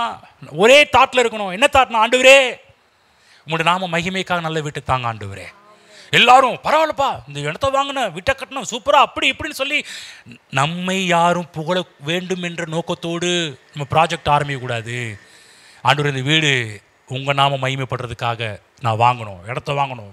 அந்த எண்ணம் தான் ஃபஸ்ட்டு பிளேஸ் இருக்கக்கூடியது. அந்த எண்ணமாக இருக்கணும். நல்ல ட்ரெஸ் போடுறீங்களா? நல்லா போடுங்க. சில பேருக்கெல்லாம் வந்து என்ன ட்ரெஸ்ஸு போடணுன்னே இன்றைக்கி என்ன போடலான்றது உங்களை பார்க்குறதுக்காக கிடையாதுங்க. இதன் மூலமாக நீங்கள் மகிமைப்படணும். பரவாயில்லப்பா பெரிய ஆளுங்கப்பா, நல்ல ட்ரெஸ் எல்லாம் போடுறாங்கப்பா அப்படி நம்மளை பார்க்கக்கூடாது. பரவாயில்ல, கடவுள் உங்களை ஆசீர்வதிச்சிருக்கிறார். நல்ல சாப்பாடு சாப்பிடுங்க. இல்லைங்க யாராவது வந்து பார்த்துட்டா என்ன பண்ணுறது, யாராவது வந்து இப்படி பண்ணிட்டா என்ன பண்ணுறது? சாப்பிடுங்க, தப்பே கிடையாது. தேவ நாமம் மகிமைப்பட ஆரம்பிக்கும். ஆமென். ஒரு நாள் கஷ்டப்பட்டாங்க, நீ நல்லா சாப்பிட்றாங்கல்ல, கடவுளால் நடக்குதுங்க. இந்த குடும்பம் எப்படி கஷ்டப்பட்டுச்சு எனக்கு தெரியும். இன்றைக்கி குடும்பம் எப்படி சாப்பிடுதுன்னு எனக்கு தெரியும். இது எதுனால? கடவுள் கர்த்தர் இதை பண்ணுறாருன்னு உலகம் சொல்ல வேண்டும். ஆமென். புரியுதுங்களா? அதுக்குன்னு டெய்லியும் சொமேட்டோலையும் ஸ்விக்கிலையும் வாங்கி சாப்பிட்டுட்டு இருக்காதிங்க. எல்லாருக்கும் தெரியணும்ல பாஸ்டர், அடிக்கடி எங்கள் வீட்டுக்கு முன்னாடி சொமேட்டோ காரணம் ஸ்விக்கி காரணம் வந்து நின்னால டெய்லி ஒவ்வொன்றும் வருதுன்னு மக்கள் பார்ப்பாங்கல்ல. ஐயோ என்ன சொல்கிறது உங்களை. அந்த காலகட்டத்திலலாம் நம்ம வீட்டில் சமைச்சாலே 2 ஸ்ட்ரீட்டு 3 ஸ்ட்ரீட்டு போகும். இன்றைக்கெல்லாம் கிச்சன்லேருந்து வாசம் வெளியவே வரமாட்டேனுது. ரசம் தாளிச்சா கூட வெளியே வாசம் வரமாட்டேனுது. யோசிச்சு பார்த்துட்டீங்களா? நானும் எங்கள் வீட்டில் மனைவி மீன் குழம்புலாம் வைக்கிறேன். சில நேரத்தில் நானும் யாராவது வீட்டில் வந்தேன் என்ன மீன் குழம்பான்னு கேட்பாங்கன்னு பார்க்குறேன். அதுக்குன்னு வெளியே போய் சொல்லிவிடாதீங்க மனைவிட்ட. என்ன சொல்கிறேன்னா அதுமாரி எல்லா வீட்டிலும் நடந்துட்டு இருக்குன்னு சொல்கிறேன். எங்கள் வீட்டில் மட்டும் இல்லை. நல்லா சாப்பிடுங்க. யாராவது பார்த்து தேவன் பொறாமப்படக்கூடிய அளவுக்கு ஆஸ்வதிப்பார். போன வாரம் சொன்னால இந்த காரியங்க சொன்ன, யாராவது பொறாமப்பட்டால் கவலைப்படாதீங்க. பொறாமப்பட்டால் பாஸ்டர் அவங்க பார்த்து பொறாமப்படுறாங்க. எங்க பொறாமப்பட்டால் பைபிளில் போட பொறாமை எலும்புரிக்குன்னு போட்டிருக்குது, அது அவங்களுக்கு தான் ஆபத்து.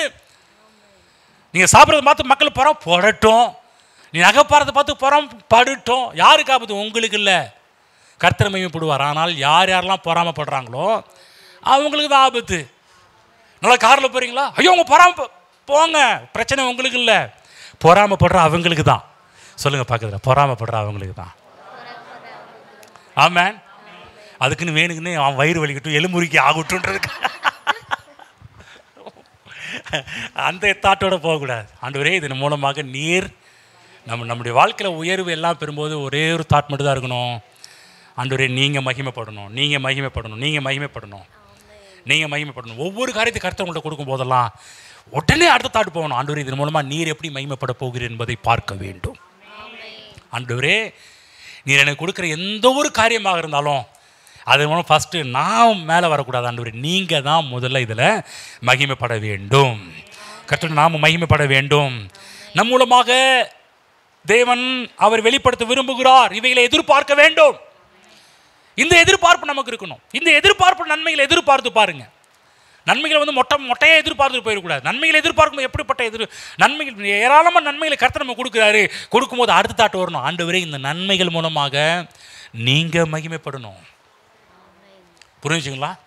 இன்னைக்கு கேட்டுட்டு இன்றைக்கி மட்டும் தாட்டு வந்து அப்புறமேட்டுக்கு வேறு தாட்டெலாம் வந்துடக்கூடாது. எந்த நேரத்தில் கர்த்தர் உங்களை ஆசீர்வதித்தாலும் முதல்ல வரக்கூடியது இதன் மூலமாக நீர் மகிமைப்பட வேண்டும் என்பதுதான் நமக்குள்ளாக வர வேண்டும். ஆமென். புரிஞ்சுங்களா என்ன சொல்லிட்டு வரோன்னு? தொடர்ந்து படிப்போம். உபாகம் 28.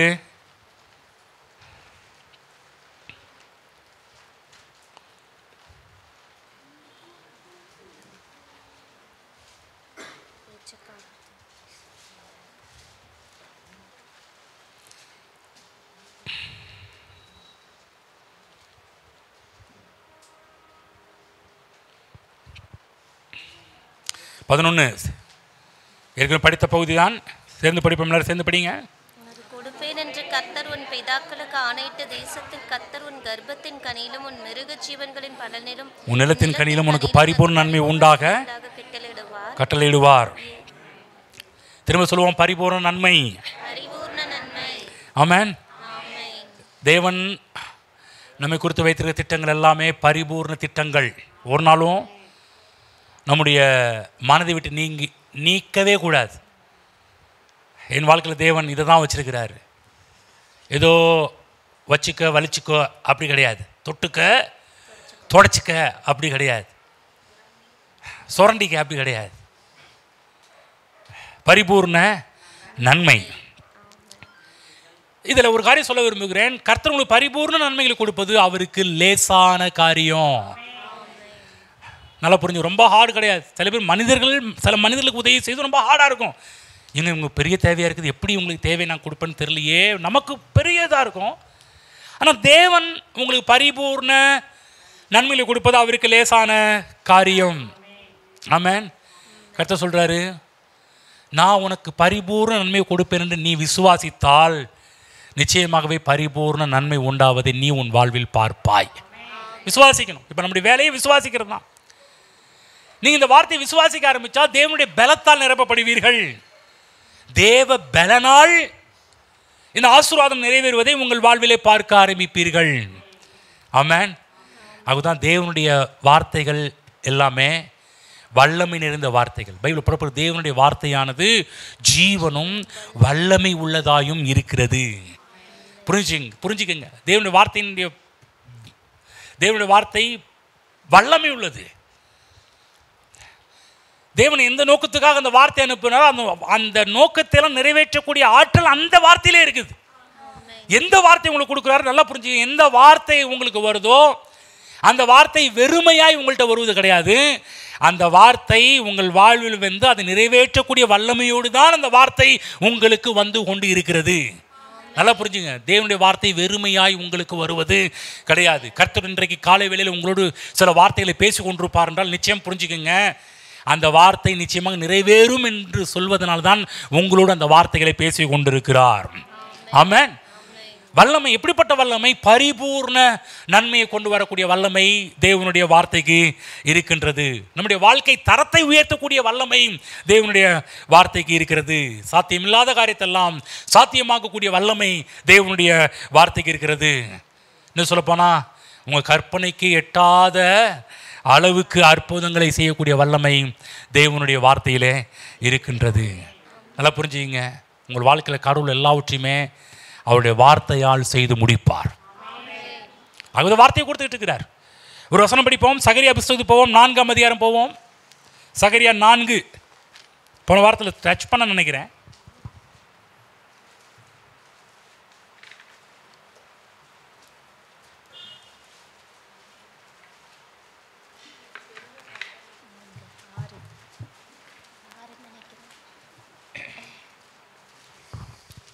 ஆறாம் வசனத்திலிருந்து படிப்போம்.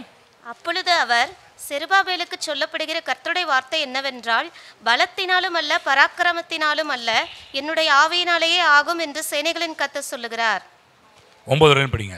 பெரிய பர்வதமே, நீ எம்மாத்திரம்? செருபாபேலுக்கு முன்பாக நீ சமபூமியாவாய். தலைக்கல்லை அவன் கொண்டு வருவான், அதற்கு கிருபை உண்டாவதாக கிருபை உண்டாவதாக என்று ஆர்ப்பரிப்பார்கள் என்றார்.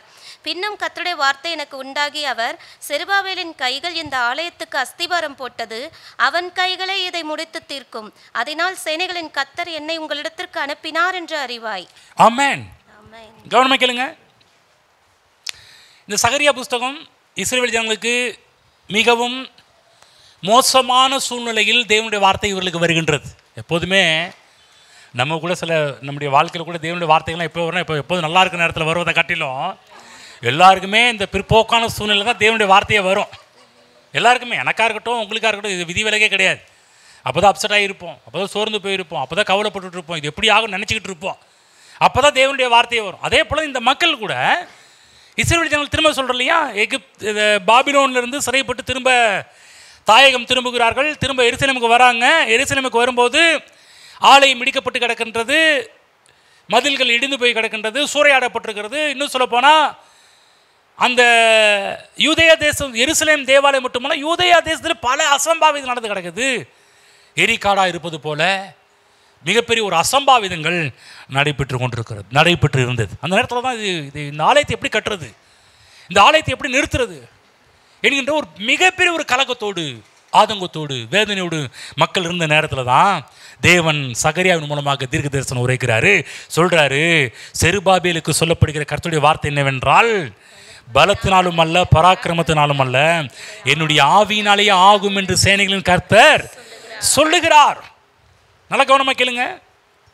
செருபாபேலின் தலைமையின் கீழாகவும் யோசுவாவின் தலைமையின் கீழாகவும் இவங்க தாயகம் திரும்புகிறார்கள். இந்த இடத்துல ஆலயம் கட்டுவதற்காக, தேவனுடைய ஆலயத்தை கட்டுவதற்காக ஆகாய் தீர்க்க தரிசனம் உரைக்கிறார், சகரியாவு தீர்க்க தரிசனம் உரைக்கிறார். கர்த்தரால் ஏவப்பட்டு இவங்க பேசுகிறாங்க. அந்த மக்களுடைய சோர்வை எண்ணி கர்த்தர் பேசுகிறார். கட்ட ஆரம்பிக்கிறாங்க. இப்போ பார்த்தீங்கன்னா கட்ட ஆரம்பிக்கிறது பார்த்தீங்கன்னா உள்ளேயே பாருங்கள், கூட உள்ளே இருக்கிற ஆட்கள் பல எதிரிகள் இருக்கிறாங்க. சில இடத்துல நம்ம கூட ஆரம்பிக்கும் போது பார்த்தீங்கன்னா பிரச்சனை வெளியிலேருந்து வராது. பிரச்சனை எங்கேருந்து வருதுங்களா, ஒன்று நம்ம குடும்பத்திலேருந்தே பிரச்சனை வரும். நம்ம நினைப்பா நம்ம நல்லா இருக்கிறது பொறுக்கலப்பா இவனுக்கு. கவனிச்சிருக்கீங்களா? சில குடும்பத்தில் பார்த்துருக்கீங்களா? குடும்பத்தில் தான் சொந்த வீட்டுக்காரன் நமக்கு சூனியம் வைப்பான் வந்து. இல்லையா உங்கள் வீட்டிலலாம் இல்லையா? அப்போ ரொம்ப நல்ல ஃபேமிலி தான் எல்லா ஃபேமிலியும் இருக்கிறாங்கள. சில பேர் கிறிஸ்தவனுக்கு கிறிஸ்தவனே சூனியம் வைப்பான் வந்து. நம்ம கூட இருப்பான், என்னங்க கிறிஸ்தவன் பார்த்தா இந்த கிறிஸ்தவன் நமக்கு இப்படி சூனியம் பண்ணிட்டானேங்க. இந்த இடத்துல பாருங்கள், தேவனுடைய ஆலயம் கட்டக்கூடாத அளவுக்கு அவங்க ஸ்டே ஆர்டர் வாங்கிட்டானுங்க. ஆலயம் கட்டக்கூடாது. யோசிச்சு பாருங்கள், எஸ்ரா புஸ்தகத்தில் தான் நம்ம பார்க்குறோம். அந்த கட்டக்கூடாத அளவுக்கு பல தடைகள், பல எதிரிகள். அப்போ எஸ்ராவும் என்ன பண்ணுவோம், பல காரியத்தில் சொல்லிக் கொடுப்பார். ஆலயத்தை கட்ட போகிறோம், இப்படி அலாட்டாக இருங்க, எழுந்து கட்டுவோம் வாருங்கள்னு சொல்லி நல்ல வேலைக்காக மக்கள் ஆயத்தப்படுத்துறத பார்க்க ஆரம்பிக்கிறோம் வந்து. இப்போ தேவனுடைய மக்கள்கிட்ட படை பலனும் இல்லை, பண பலமும் இல்லை. ஒரு நிராயுத பாணியாக இருக்கிறாங்க, ஒரு எம்டியாக இருக்கிறாங்க வந்து. இப்போ பார்த்தீங்கன்னா ஒன்றும் இல்லை. அப்போது கர்த்தருடைய தூதன் சொல்கிறாரு, தேவ ஆவியில் ஏவப்பட்டு பேசுகிறாங்க, இது பலத்தினாலும் அல்ல பராக்கிரமத்தினாலும் அல்ல, என்னுடைய ஆவியினாலேயே ஆகும் என்று சேனையின் கர்த்தர் சொல்றாரு. என்ன சொல்றாருன்னா, தேவ ஆவியாலே தேவனுடைய பலத்தாலே நடக்காது என்று சொன்ன காரியங்கள் எல்லாம் நடக்க ஆரம்பிக்கும். தேவ பிள்ளைகளே, இது நீங்கள் நினைக்கிறீங்களா? இஸ்ரேல் மக்களுக்காக மட்டும் பேசுகிறான்னு நினைக்கிறீங்களா? இன்றைக்கு அதே ஆவியானவர் இன்றைக்கு நம்மோடும் பேசிகிட்டு இருக்கிறார். யார் யாரெல்லாம் உங்கள் வாழ்க்கையில் சில காரம் நடக்கவே நடக்காதுங்க, அவ்வளோதான் முடிஞ்சு போச்சுங்க, இனிமேல் மேலேயே வர முடியாதுங்க, அவ்வளோதாங்க வாழ்க்கை, இனிமேல் இல்லவே இல்லைங்க நீ நினச்சிட்டு இருக்கலாம். ஆனால் கர்த்தருடைய ஆவியானவர் உங்களை பார்த்து இந்த காலவெளியில் சொல்லிட்டு இருக்கிறாரு, உன்னுடைய பலத்தினாலும் பராக்கிரமத்தினாலும் அல்ல, என்னுடைய ஆவியினாலே இவைகளெல்லாம் ஆகும். ஆமென். நல்லா மனசில் கொண்டு போய் வச்சுங்க. உங்கள் உள்ளவங்களை பார்த்து சொல்லலாம், உங்கள் கூட இருக்கிறவங்கள பார்த்து சொல்லலாம், உங்கள் கூட வேலை செய்கிறவங்க, உங்களுடைய சொந்த இன பந்துக்கிறவங்கள பார்த்து பேசிட்டுக்கலாம். நடக்காது, முடியாது, பார்க்கலாம் சொல்கிறாரு. உன்ட்ட ஒரு பலம் இல்லாமல் இருக்கலாம், படை பலம் பண பலம் இல்லாமல் இருக்கலாம், ஆனால் இன்னொரு பலம் இருக்குது, ஆவியானவரின் பலம். ஆமென். பலத்தினாலும் அல்ல பராக்கிரமத்தினாலும் அல்ல, என்னுடைய ஆவியினாலேயே ஆகும். பெரிய பர்வதமே நீ எம்மாத்திரம், மழை போல நின்று பிரச்சனை, இன்னொங்க இவ்வளோ பெருசாக இருக்குது, எப்படிங்க மேற்கொள்ள முடியும்? ஒரே வார்த்தை, என்னுடைய ஆவியினாலே அது ஆகும். நீங்கள் கூட உங்கள் லைஃப்பில் பார்த்துட்டு இருக்கலாம், சில பிரச்சனைலாம் பெருசாக இருக்கும், சில குடும்பத்தில் பிரச்சனைலாம் பார்த்தீங்கன்னா அப்படியே பெருசாக இருக்கும், சில பேர்லாம் அப்படியே நிற்பீங்க. நானும் தான் பார்த்துட்டு இருக்கிறேன் பாஸ்டர், எப்போ போவோம்னு ஒன்றும் பார்க்காது. பைபிள் வாசனை இப்படி தேவனுடைய ஆவியினாலே ஆகும்.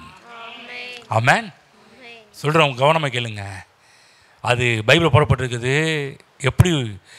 நீ செருபாபேலுக்கு முன்பாக சம பூமியாவாய். ஆமென். எவ்வளோ பெரிய பிரச்சனையாக இருந்தாலும் ஒன்றும் இல்லை, சப்ப மேட்டரா மாறுன்றார். ஹலோ, என்னங்க பக்கத்து சொல்லுங்க, ஒன்றுமே இல்லாமல் ஆயிரும். ஆமென். சொல்லுது புரியுதுங்களா?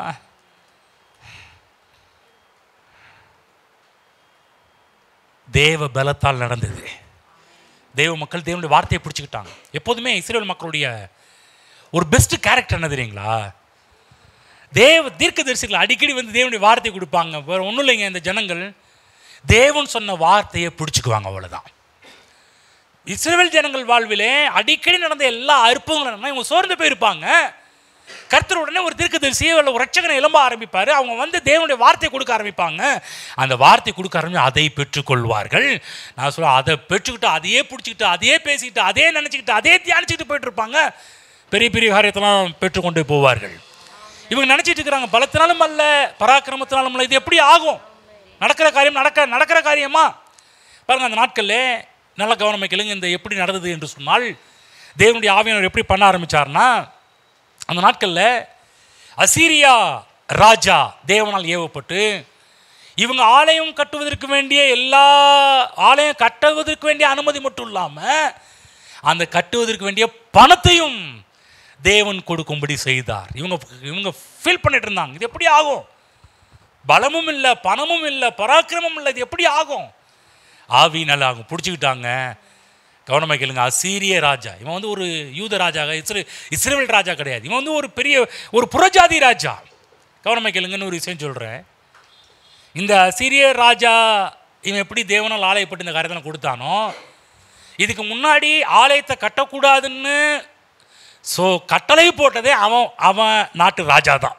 யாருன்னா அர்தசஷ்டா என்று சொல்லக்கூடியவன் தான் ஆலயம் கட்டக்கூடாதுன்னு தடை செய்தான். அதே அசீரிய ராஜா தடை பண்ணான். அதே நாட்டு ராஜா தடை பண்ணான். கர்த்தர் எந்த நாட்டு ராஜா தடை பண்ணனானோ, எவன் தடை பண்ணனானோ அவங்க ஆளை வச்சே கதையை முடிக்கிறேன்டா அப்படின்னு சொல்லி கர்த்தர் கதையை முடிச்சார். ஆமென். உங்களுக்கு விதமாக பல எலும்புகிறாங்களா? நான் சொல்ல, எலும்புற ஆளை வச்சே கர்த்தர் வந்து ஸ்டார்ட் பண்ணி வைப்பார். ஆமென். பவுல் தெரியும் உங்களுக்கு, சர்ச்செல்லாம் கட்டி இடிச்சுக்கிட்டு இருந்தார். ஆனால் எந்த பவுல் சபையெல்லாம் இடிச்சுக்கிட்டு இருந்தாரோ அந்த பவுலை வச்சே சபைகளெல்லாம் கட்ட வச்சார், சபைகளை உருவாக்க ஆரம்பித்தார். இன்றைக்கு பார்த்தீங்கன்னா உலகம் முழுவதுமே இன்றைக்கு சுவிசேஷம் போனதுக்கு முக்கிய ஒரு காரணமாக பவுல் ஒரு முக்கிய காரியத்தில் இருக்கிறார் வந்து. அப்போ என்ன சொல்கிறேன்னா, இந்த அர்தசஷ்டா வழியில் வந்த அசீரிய ராஜாவால் தான் அனுமதி கொடுக்கப்பட்டது மட்டுமல்லாமல் அதற்கு எவ்வளவு பணமாகும், அதற்கு எவ்வளவு பொருளாகும், அதற்கு எவ்வளவு ஆட்கள் ஆகும் என்கின்ற அவ்வளவு காரியத்தை கொடுக்கும்படி கர்த்தர் செய்தார். ஆமென். அது மட்டும் இல்லை, கவனமாக கேளுங்க. பர்மிஷன் சர்ச்சை கட்டுறதுக்கு பர்மிஷன் கொடுத்தான், சர்ச்சை கட்டுறதுக்கு பணத்தை கொடுத்தான். அதோடு நின்று விடல. எஸ்ரா புஸ்தகம் போவோம். எஸ்ரா 6ஆம் அதிகாரம் 15ஆம் வசனம் படிப்போம். இதோடு நின்ட்டானா? இல்லை. நடந்த காரியம் பாருங்கள், ஆச்சரியமான ஒரு காரியம். ஆகதான் உங்களுக்கு சொல்கிறேன், உங்கள் வாழ்வில் திறக்காத கதவுகள் திறக்கும். தேவன் இப்படிப்பட்ட காரியத்தை செய்வார். இது எப்படி ஆகும் நீங்கள் நினச்சிட்டு இருக்கலாம். கர்த்தர் இன்றைக்கு உங்களோட சொல்கிறார், தேவனுடைய ஆவியினாலே ஆகும். இங்கே இந்த எஸ்ரா புஸ்தகத்திலே இந்த அசிரிய ராஜா அனுமதி கொடுத்து பணத்தை கொடுத்தது மட்டுமல்லாமல் அதற்கு மேலே என்னன்னா, இஸ்ரவேல் மக்களுக்கு பிடித்த ஒரு காரியம் என்னென்னா, அவங்க ஆலயம் கட்ட ஆரம்பித்தாலே அவங்க பண்ணுற ஒரு காரியம் பலிகள் செலுத்த ஆரம்பிப்பார்கள். பலிகள் செலுத்தும் போது இந்த ராஜா என்ன பண்ண ஆரம்பித்தானா, 6ஆம் அதிகாரம் எடுத்துக்கொள்வோம். 15-16 வசனம் சேர்ந்து படிப்போம். ராஜாவாகி தரியு அரசாளுகிற 6ஆம் வருஷம் ஆதார் என்னும் மாதம் 3ஆம் தேதியிலே அந்த ஆலயம் கட்டி முடிந்தது. ஆமென். எப்படி ஆகும்? கட்ட முடியுமா? அநேக தடைகள், உள்ளேயும் தடை, வெளியும் தடை, எல்லா இடத்துலையும் பிரச்சனை. ஆனால் ஆவியினால் கட்டி முடிக்கப்பட்டது. தேவ ஆவியானவரால் ஆலயம் கட்டி முடிக்கப்பட்டது, முடிந்தது.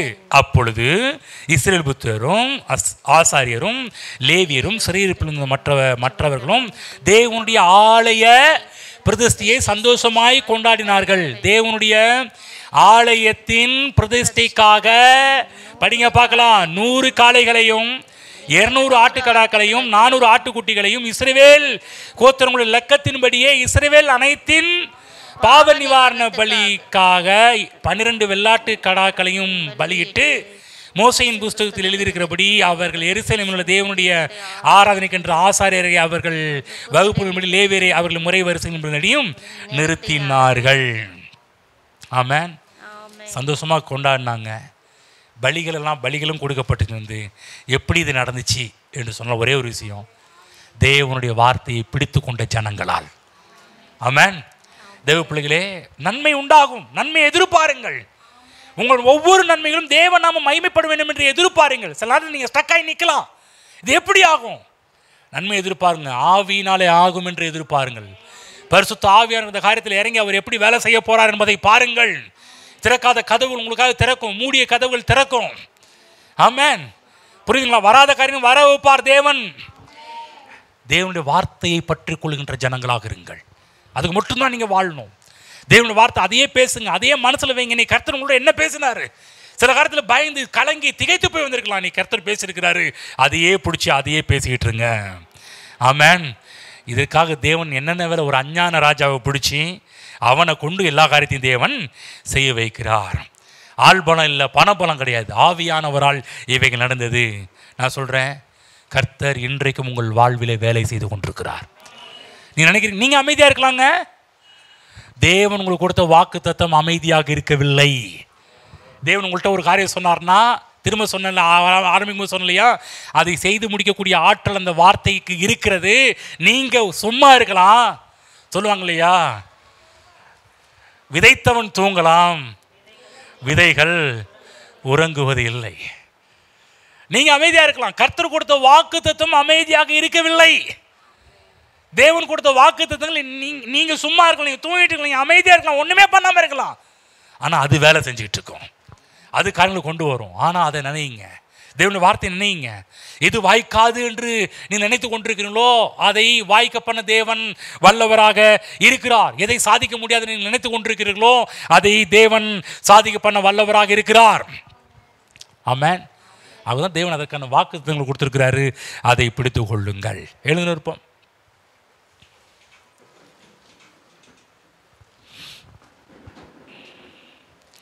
தேவன் நல்லவர், மன்னிக்கிறவர், கிருபை பொருந்தியவர், பரிபூர்ண நன்மைகளை தேவன் நமக்கு கொடுத்து கொண்டே இருக்கிறவர். ஹல்லேலூயா. ஸ்தோத்திரம் ஆண்டவரே. நம்மை குறித்து எல்லாவற்றையும் தேவன் வேதத்தை எழுதி வச்சிருக்கிறார். வேதத்துக்கு முக்கியத்துவம் கொடுங்க. வேற யாராவது நம்மளை பற்றி சொல்றாங்களோ கேட்கறதுக்கு எங்கேயும் ஓடாதீங்க. நேரத்தில் வேதத்தில் நேரத்தை செலவு செய்யுங்கள். தேவன் உங்களோடு பேசுவார், தேவன் உங்களை நடத்துவார். சில காரியம் நினச்சி வந்திருக்கலாம், இது எப்படி ஆகும், என் குடும்பம் எப்படி ஆகும், பிள்ளைங்கள் நிலம் எப்படி ஆகும், இந்த வேலை எப்படி ஆகும், இந்த பண விஷயம் எப்படி ஆகும், இந்த கடன் எப்படி ஆகும். இப்படி தீரும். ஒன்றே ஒன்று கர்த்தர் சொல்கிறார், உன்னுடைய பலத்தினாலும் உன்னுடைய பராக்கிரமத்தினாலும் முடியவே முடியாது. நல்லா புரிஞ்சுங்க, இது உங்களால் நடக்கிற காரியமே கிடையாது. ஆனால் சத்தியம் சொல்லுங்கிறது ஆவியானவராலே ஆகும். ஆமென். அதற்காக தேவன் யாரை வேணாலும் பிடிப்பார். இதுவரை பிடிக்காத ஆளெல்லாம் பிடிப்பார். உங்களுக்கு எப்படினா அவர் பண்ணுவார். ஆனால் உங்கள் கண்களை மட்டும் தேவனுடைய வார்த்தையை விட்டு விளக்காதீர்கள். இதை பிடிச்சிக்குங்க, தேவனுடைய வார்த்தையை பிடிச்சிக்குங்க. இந்த வார்த்தை நிறைவேறுவதை நீங்கள் பார்ப்பீர்கள். நன்மையை இந்த வார்த்தையிலிருந்து எதிர்பாருங்கள். உங்கள் நல்வாழ்வின் மூலமாக ஒன்றே ஒன்று, தேவன் நாம மகிமைப்பட வேண்டும் என்று எதிர்பாருங்கள். அன்று நான் அல்ல, இந்த ஆசீர்வாதத்தின் மூலம் நீர் மகிமைப்படுவீராக என்று எதிர்பாருங்கள். உங்களுக்கு நன்மையின் நாட்கள் உருவாவதை பார்ப்பீர்கள். கர்த்தருக்கு நன்றி செலுத்துவோம். ஹல்லேலூயா, ஹல்லேலூயா. நன்றி ஆண்டவரே, பரிபூர்ண நன்மை உண்டாக கட்டளையிடுவேன் என்று சொன்னீரே. கிறிஸ்து இயேசுவுக்குள் எங்களை ஆவிக்குரிய ஆசீர்வாதத்தினால் ஆசீர்வதித்திருக்கிறவரே உம்மை துதிக்கிறோம். இனிமேல் தான் என்று அல்ல ஆண்டவரே, கல்வாரி சிலுவையில் நாங்கள் ஏற்கனவே ஆசீர்வதிக்கப்பட்டுள்ளோம் என்ற உணர்வோடு உம்மை துதிக்கிறோம். எங்கள் உள்ளங்கள் உம்முடைய வார்த்தையை பெற்றுக்கொள்கின்றதே அதற்காக ஸ்தோத்திரம். நாங்கள் இங்கு வரும்போதெல்லாம் இனிமேல் கவலையோடு வரமாட்டோம் ஆண்டவரே. ஆண்டவரே, உம்முடைய வார்த்தையை பெற்றுக்கொள்வதற்காக எங்களுடைய ஆவியை எளிமையாக்கி வருகிறோம். ஹல்லேலூயா, ஹல்லேலூயா. பேதுருவை பிரமிப்பால் அவனுடைய உள்ளத்தை நிரப்பினரே, அதே போல் இங்கே இருக்கிற வார்த்தை கேட்ட ஒவ்வொருடைய பிள்ளைகளுடைய உள்ளங்கள் இன்றைக்கு பிரமிப்பால் நிரம்பட்டும். நீர் செய்ய போகின்ற அதிசயங்கள், நீர் செய்ய போகின்ற அற்புதங்கள், நீர் உங்களுடைய பிள்ளைகளுடைய வாழ்வில் செய்ய போகிற மாற்றங்கள், இவைகளெல்லாம் அவர் வாழ்வில் பிரமிப்பு உண்டாவதாக தகப்பனே. அப்பா, உங்களுடைய பிள்ளைகள் நல்வாழ்வின் மூலமாக நீர் மகிமைப்படும், எங்கள் வாழ்வின் மூலமாக நீர் மகிமைப்படும். அதற்காகவே இந்த ஜனத்தை எனக்கென்று ஏற்படுத்தினேன். இவர்களின் துதியை சொல்லி வருவார்கள், உங்களுடைய மகிமையை சொல்லி வரும்படிக்கு எங்களை தெரிந்து கொண்டதற்காக நன்றி செலுத்துகிறோம். ஹல்லேலூயா. எங்கள் அன்பின் பிதாவே, இயேசு கிறிஸ்து நாமத்தில் நம்முடைய சமூகத்தில் இருக்கிறோம் என்று எங்களோடு பேசினபடியால், எங்கள் கண்களை திறந்தபடியால் நன்றி செலுத்துகிறோம். இந்த பிள்ளைகள் வாழ்வில் எதிர்பார்த்து வந்த எல்லா காரியங்களும் நன்மைக்கு எதுவாக நடப்பதாக. நிச்சயமாகவே முடிவு உண்டு. உன் நம்பிக்கை வீண் போகாது. நல்ல ஒரு ஒளிமயமான எதிர்காலம் எங்களை பிரகாசிப்பிக்க பண்ணுகிற தேவன் நீராக இருக்கிறீர். இங்கே இருக்கிற ஒவ்வொரு பிரகாசிப்பிக்க பண்ணுவீராக. பேதுருவை வெறுமைப்பால் நிரப்பினது போல நம்முடைய பிள்ளைகளை நிரப்புவீராக. ஆண்டவர் இஸ்ரவேல் ஜனங்களுக்கு நீர் சொன்ன வாக்கு தத்தங்களெல்லாம் நீர் நிறைவேற்றினே.